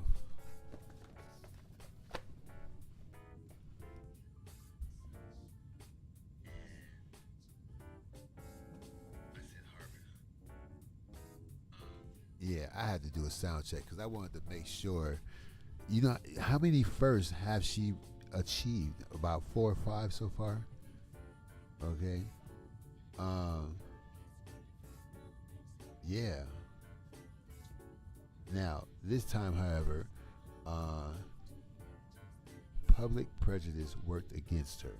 Although she was an excellent lawyer, she was black and female and could not attract enough clients to keep her law practice going. She closed her office. And you know what's funny? I have a book on the women's struggle here, so we can go on, we can continue on this theme. But that's a shame.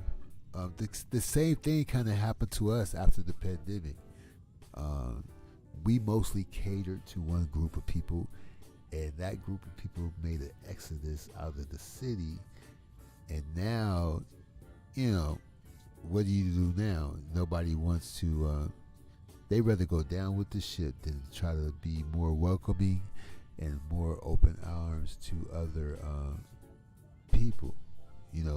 If you manage to survive over 40 years because your clientele was mostly middle-class blacks, but then in the city where there's only 14% blacks, more than 12% move away, you're going to have to change your business model. You see what I'm saying? And whatever you was calling your place, maybe your place was called Your Black Spaghetti Restaurant, right? Well, you might want to just call it Spaghetti Restaurant and cut the other part off. You see?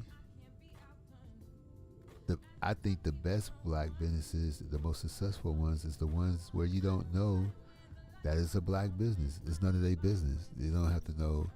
It's just a business, based on the location and the quality of the work. You can make your own assumptions. One of my friends that used to be my school teacher is the number one custom golf club maker or whatever. He's the best at customizing golf clubs. He's black. He used to be a teacher in my high school. He's the best in the nation. But is his place called Your Black Golf Repair Shop? Or is it called Let's Do It Again Golf Repair Shop? Is it called That's My Mama Golf Repair Shop? No. It has a neutral name. It's called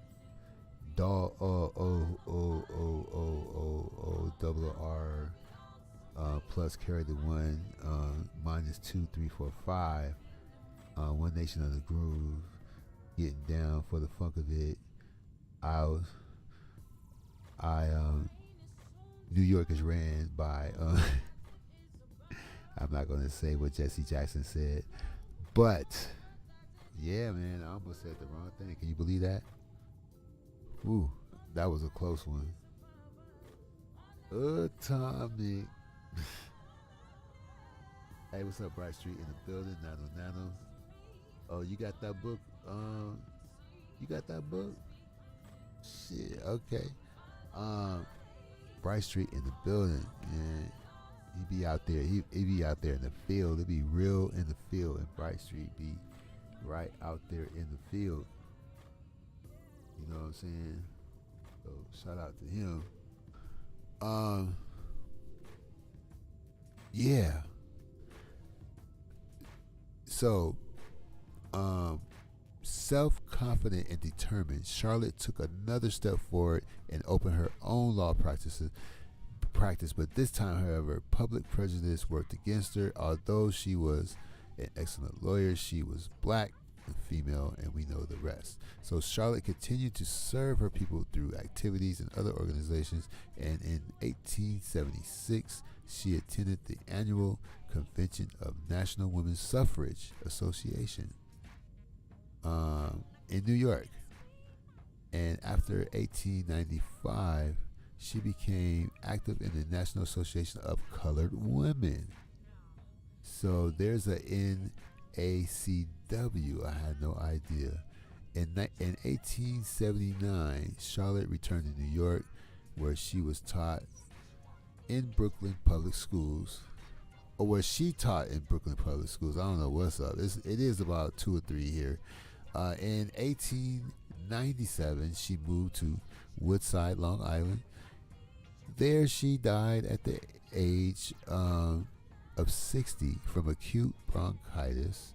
Although racial and gender prejudice stopped Charlotte from achieving the success as a lawyer that she deserved, her accomplishments served to encourage many other black women to study law. All right.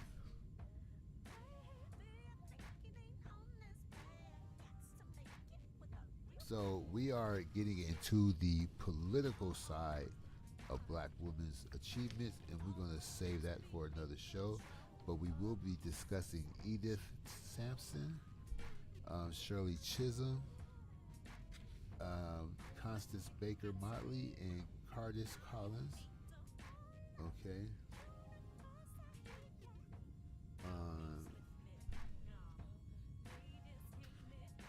We're going to be talking about Yvonne Brathwaite, and she's a congressman. And we'll be talking about Barbara Jordan.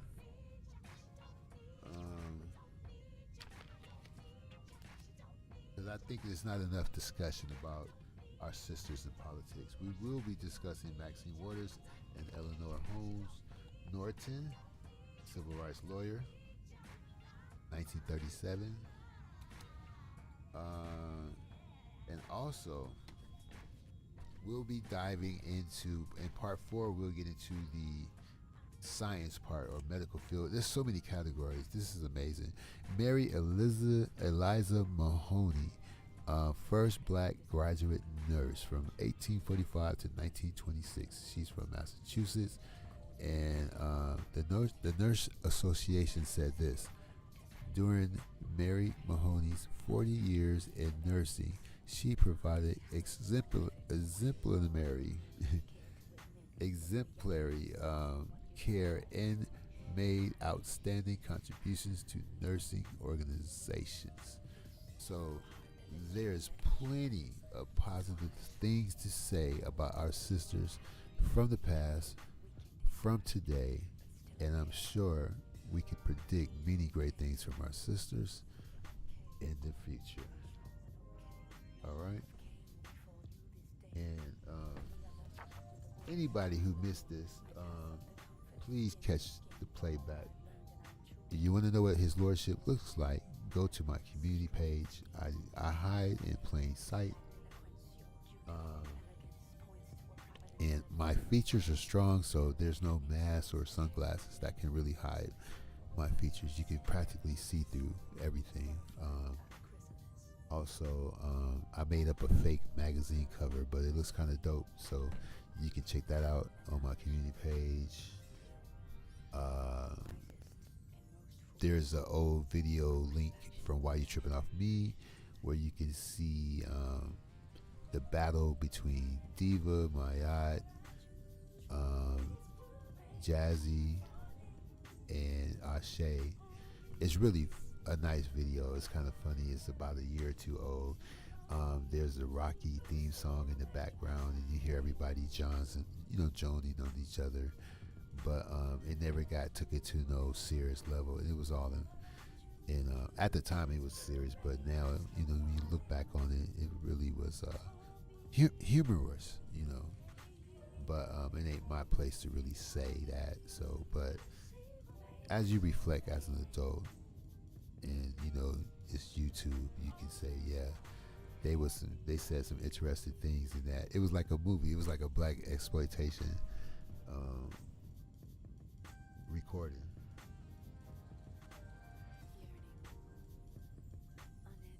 The first Japanese was black. Black is not a race. It's just like, being Jewish is not a race. Black, anybody can be black, unfortunately. And anybody can be colored. Now, it's hard to be an American, and you only feel like an American during the Super Bowl and during the Olympics. Me, myself, I am a person of hue, tint. Hue means tinted. I am a earthling. If I was in outer space, if I met an alien on the moon, they say, where you from? I'm not going to say Detroit. I'm going to say Earth. You know what I'm saying? Respect me. I'm going to take 3 fingers and turn it sideways. I'm banging Earth. So I'm banging Earth while I'm on Earth. I don't got to be on the moon to claim Earth. But if you got money, you can be black, and you will be accepted by blacks. If you're whatever, Russian, Scottish, English, Armenian, you can, with about $2,000, you could become black over a weekend, and you will be accepted. And after a 1-year probationary period, you can even use the N-word. You know what I'm saying? Especially if we get to roll in your car to the club on the weekends, because you got a tight ass car because your father is a rich scientist, and they get, $10,000 per lecture. And since you can shoot hoop a little bit, and you like to buy your friends, you're black, buddy. You my nigga. Yeah, so there's some people who ain't like biologically black, but the way they carry themselves and and the things that they buy doesn't make you African American. Okay, it doesn't make you Negro, but it will put you in that black category. And and some of you people may be confused. I know life is confusing, especially America is one confusing. America is one confusing ass place. But I'm gonna clarify it for you. I'm gonna clear it up for you because I know I done lost a few people by making that statement. A white boy from my area was tired of the BS in this city. So he was always down. He was cool. Nobody see him as a white boy. Nobody ever called him a white boy. He was like a young Rodney Dangerfield, I don't know what he was. Maybe he was Italian. I don't know. Dude liked sisters. He liked sisters that a lot of brothers, he liked the kind of sisters that some brothers don't really go for. So we was glad that he was there for them. You know what I'm saying? See, I'm digging myself a bigger hole. But anyway, my point is, because I could bring it back. I could tighten up. I could bring it back to full circle. Because I like playing chess and shit like that. I'm a chess player. So the white boy decided to move to Texas because he thought it would be better in Texas than where he lived. So he thought he was going to stay there and live the rest of his life there and find him a lady and have a family and be a Texan. Well, he was talking to a brother. He was talking to a black at Walmart, just having a shooting the breeze with his brother. A white cop came over, and guess what the cops? No, it's gonna take too long to type and all that shit. It ain't that many people in the chat room. But guess what the white cop said to the white guy and the black guy?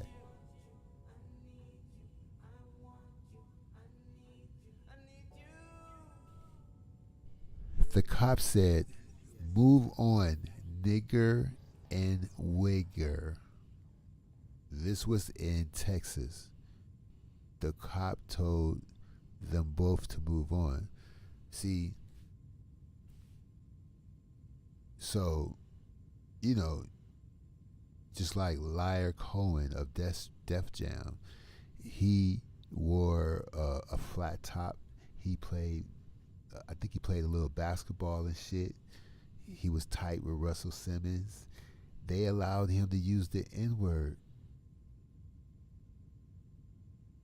That's where the money reside. He was the money man. So, I'm just saying, he got a wake-up call. The white dude that moved from here to there, he was like, he moved back. He's like, oh shit. He thought because he was white that he could just go anywhere else and be cool. Nah, bro. The white people know the difference between each other. Another example, a census taker was in Kentucky, I think. But the same thing could have happened in Indiana. But a census taker was in Kentucky. He was trying to take a census in this community. Well, they hung him on a pole to death, and they carved the word "fed" in his chest. They carved the word "fed" in his chest, and they hung him from a pole. All right. He was white. He wasn't black. He was white, and the people who did it was white. But we have people who just don't connect. Like you have your northerners and your southerners. That's an easy one. Everybody know that. Oh yeah, if they got a Confederate flag at the courthouse, they still on that shit. If they flying Confederate flags, well, you didn't say that shit when you was watching the Dukes of Hazzard. And when you got your little Dukes of Hazzard toy car, you didn't scratch the flag off the side of the car. All right. And trust me, even though that flag got a bad history, there are black people that rock that Confederate flag too. But that ain't even my point. My point is, the people that live like in Kentucky or whatever, they don't believe that they came over on the Mayflower. All right. And one time the U.S. had to use their own military on their own soil, which they never do. But one time in Chicago, they had to use the Air Force against blacks. And one time in Kentucky, they had to use the Army against whites because they were doing so much moonshining. It was time to end that shit. It was too many moonshine camps blowing up. Just like the Sherm houses blowing up in Los Angeles. Well, in Kentucky, the little moonshine things were more people were getting injured, killed, and stuff. So they tried to shut them down from making illegal liquor. Well, they successfully did that, but they still feel like they are their own. They have their own constitution. It's like in Indiana. Indiana have their own constitution, as long as it doesn't infringe on the government's. The main constitution. You see, if it doesn't clash with that, whatever your state constitution says you're allowed to do, you can do it. So people like True Freeman ain't whole crazy. He just partially crazy. You know what I'm saying?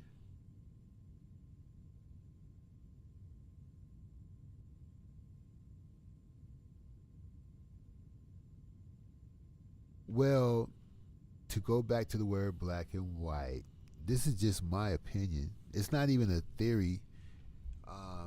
Some of it is a fact, but the thing is, all the examples of the color black, for the most part, are positive, except for the definition. But the definition of black does not reflect how it's used in society and how it's been used for hundreds of years in American culture, if not cultures going back, thousands of years BC. Okay, you can say, in the dictionary it says white is pure and clean and all that bullshit, right? And you might see, back in the day in a hospital, a doctor would wear white, nurses would wear white, mostly for sanitary purposes, so you can easily see if the clothing is soiled, and stuff like that. But when it came down to business, black was the color. A judge wears a black robe and seats at the bench to make a judgment. Police wear black uniforms. People wear black when they want to respect the dead, when they go to funerals. I could just go on and on and on and on. If you didn't have black streets, you would crash into trees and homes and go off into ponds and lakes. It would take longer to get from point A to point B with the red, black, and green street lights and the black streets with the black tires that move you physically and the darkness that moves you spiritually. I would say Webster needs to change the definition of black. But black is a state of mind. Anybody could be black if they can afford it. And if they can afford to be black, there are hundreds, if not thousands, if not millions of blacks that will accept you because you look like a black person with good hair. I remember when I moved out here, I'd never seen a Filipino before, so I thought I said, I said to somebody, "It's a lot of people from Louisiana out here," and they was like, "What do you mean? I mean, look at all these light skinned girls and shit, these. Look at what's that?" He said, "No, they from the Philippines. They Filipino." What? I thought they were from New Mexico or something. No, they Filipino. And then I met people from Bermuda that look like my cousins. I met people from Fiji that look like my cousin. I met black Filipinos with nappy hair that speak Tagalog that were Muslim. Didn't have a Christian name. They had a Muslim. See, most Filipinos have Christian first names and Hispanic last names because of the Spanish invasion. But that's the only reason why they really got so light. I mean, I hope this don't sound, funny, but one of the main reasons why their skin is so light is because of the Spanish invasion and taking their religion and and not even like trying to make babies and then put those babies in the power positions that half Filipino, half Spanish. But anyway, that's a whole nother thing.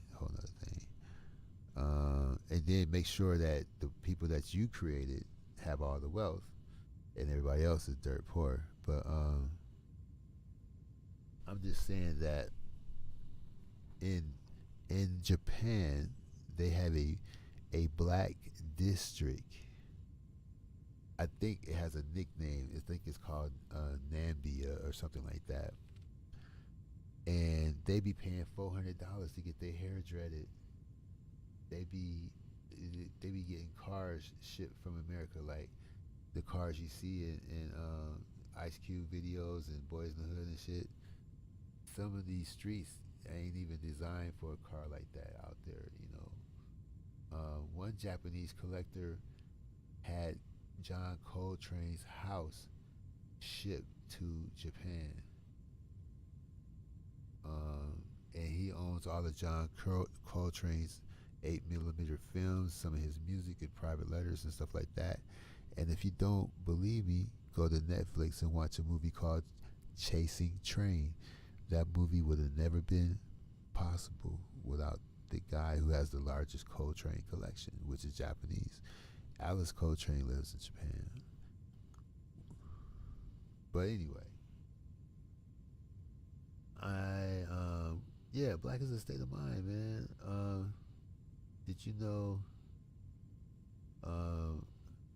black American woman got the Apollo mission off the ground? Yeah, but I don't even believe that they went. I don't believe they went to the moon, but I do believe that sisters made a great contribution. They can't do nothing anywhere without us. IBM had hella black employees. My aunt used to work for IBM.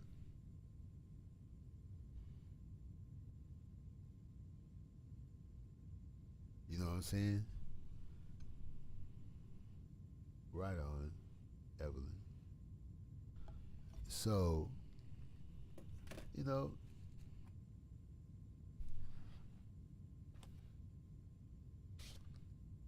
Queen Nzinga, Sojourner Truth, Angela Davis, Alice Walker, Florence Griffin, Joyner, IDB Wells, Oprah Winfrey, Bessie Coleman. Now, Bessie Coleman, I think, was the first pilot, black female pilot.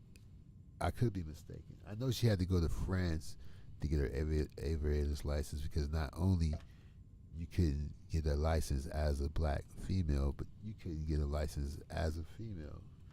But she got her license in France, and she came back to America to do air shows. She had 2 unfortunate accidents, but the second air show accident killed her. And it was it was under mysterious circumstances. But I want you to know, when she used to do her air shows, long before the Blue Angels and all that bullshit, um, her audience was bigger than the black audience that be at Bayou Classics. Okay, that's why she had to go. All right, but these are just a few of the remarkable women who inspire stories that are told in the book that I'm reading from. And most of these women have received little or no recognition for their important contributions. Um, the stories and accomplishments have been left out of many history books. So now you can read more about the 80 black women who have made a difference as freedom fighters, educators, writers, artists, athletes, entrepreneurs, lawyers, and scientists. Some are from the past, some are from today, but all of them have overcome great obstacles and made significant achievement. And you know what's funny in closing? If you didn't treat people like shit, these achievements and accomplishments would be normal. You know, what makes it that much greater is the difficulty in achieving your goal because of the things that are going around you in your environment, because of Jim Crow, racism, internal hatred, and the drugs and the violence, and you still keep your chin up and you still manage to get your nursing degree, get your law degree, or get your diploma or whatever. And if they would have nipped this shit in the bud a long time ago, gave everybody their 40 acres and a mule, somebody being the first to do something because they're black wouldn't be a big deal. You would just be another American making America look good. And, it just shows how talented the people that live in America is. You know what I'm saying? But because of the past and the history and all the efforts to chemically and physically and mentally, beat us down and wipe us out and destroy us, when we do come up with something, yeah, it's going to be a big deal because of all the factors. It takes a nation of millions to hold us black. So anyway, we will continue. I ain't gonna do these type of shows back to back because, you know, nobody wants to go back to school. I don't want it to be like school. I want to keep it fun. That's why I let the second DJ mix play out a little bit longer. You know what I'm saying? And let me check the chat room one last time before we bounce.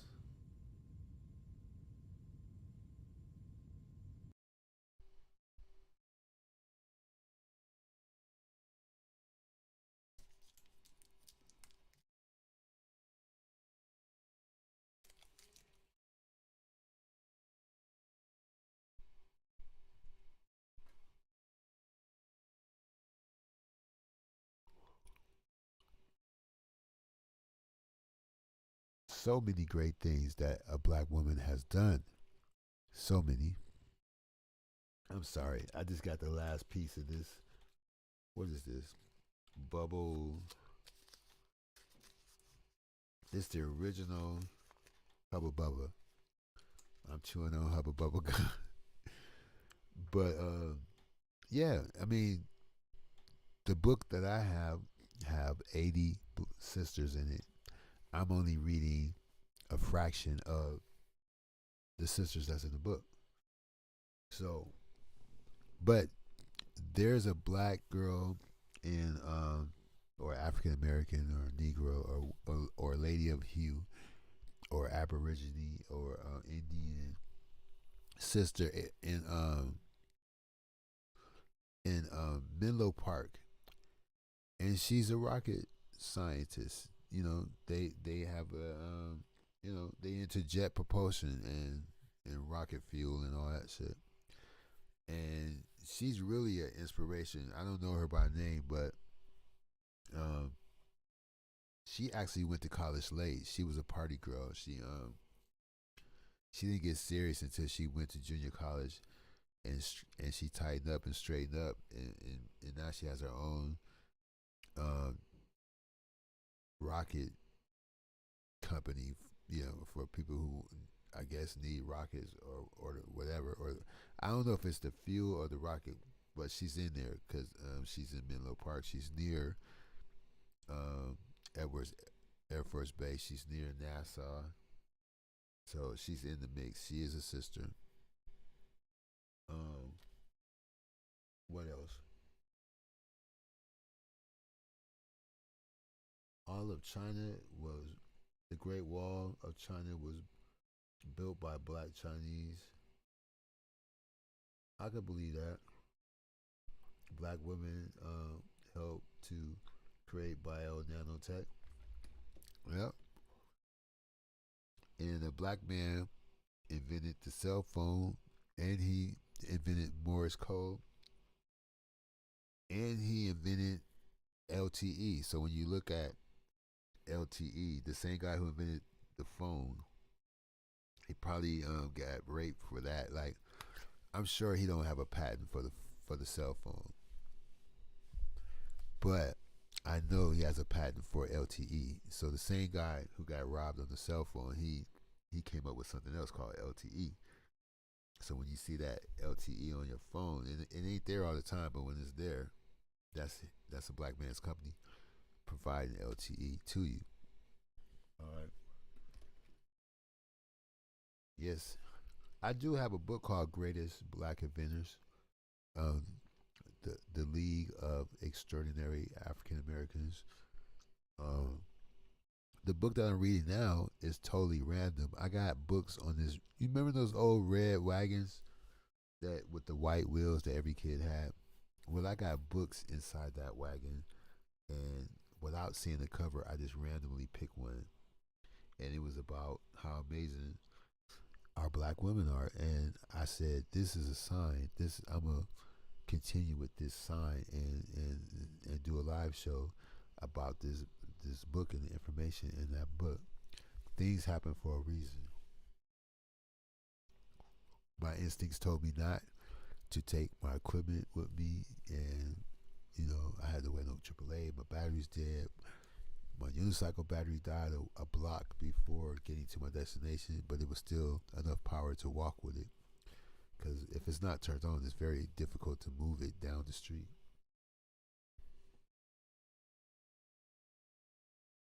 But I'm glad that people are participating in the chat room and dropping more Black history information. And everybody know I don't wait till February to talk about Black people, you know. And as proof of that, my stories on Michael Jackson, Black astronauts, um, you know, I don't even think I talked about uh, Neil deGrasse Tyson, but I was mostly focusing on the first three black astronauts because it's very debatable who was the first in space.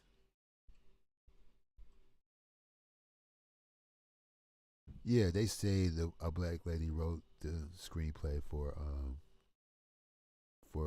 Terminator, Matrix, and one other movie, and she actually sued the filming association or whatever, Major Motion Pictures, and she won lots of money. I think she won over 300 million, but they'd have probably made 3 billion because Terminator is a big franchise, as well as the other one, the Matrix.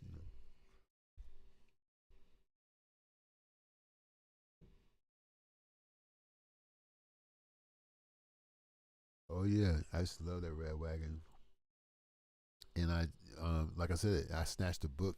You can't see the cover until you completely pull the book out of its, it's side by side, standing up, and it said "Great Black Women." I said, "Boom, that's a sign. I'm gonna roll with it." So And then my instinct said, don't bring nothing to the car unless you need, only bring what's necessary. And my car battery was dead. My vehicle battery was dead. I was like, whoa, what the hell is going on? But I need to criticize my show. I need to play it back to see where I went wrong. See if the sound is okay. See if I stayed on task. Did I stick to what I said in the beginning? I think I did very little sidebars. Usually you're gonna get huge monologues, and you know, but this time I tried to stay more focused on the people that we trying to talk about. But I wanted to do a juxtaposition. I wanted people to see how things are pretty much the same as it was. It's just things are more expensive, you know.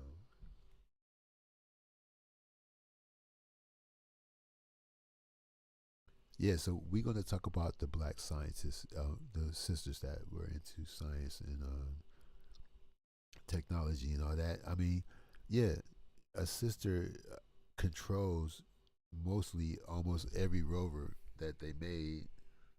She might have even designed the latest rover, but I know that she came up with the arm.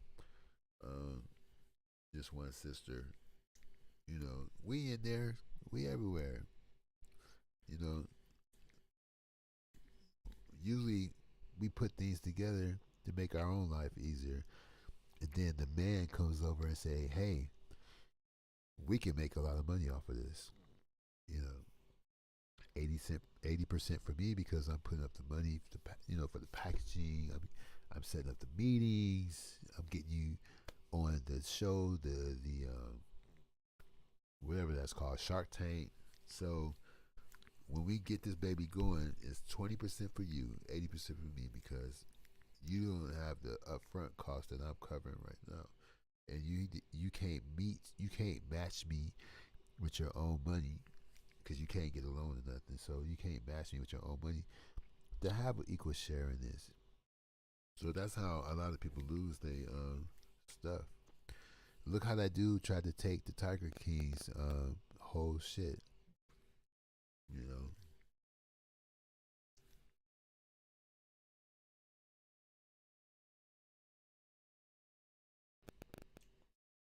indeed, we are taking it back, but we can't take it back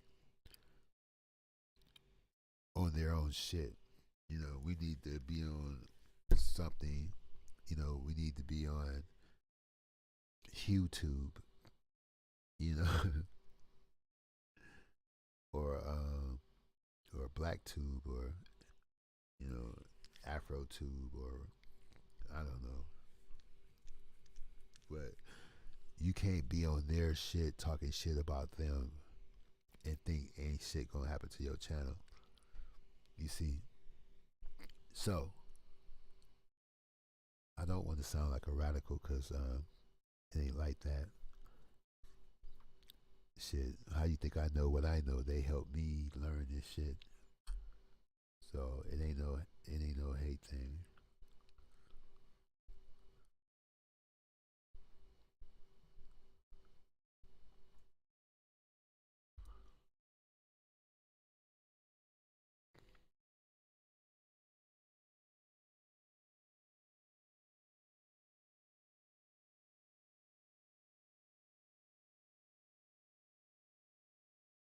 Okay, let's roll out.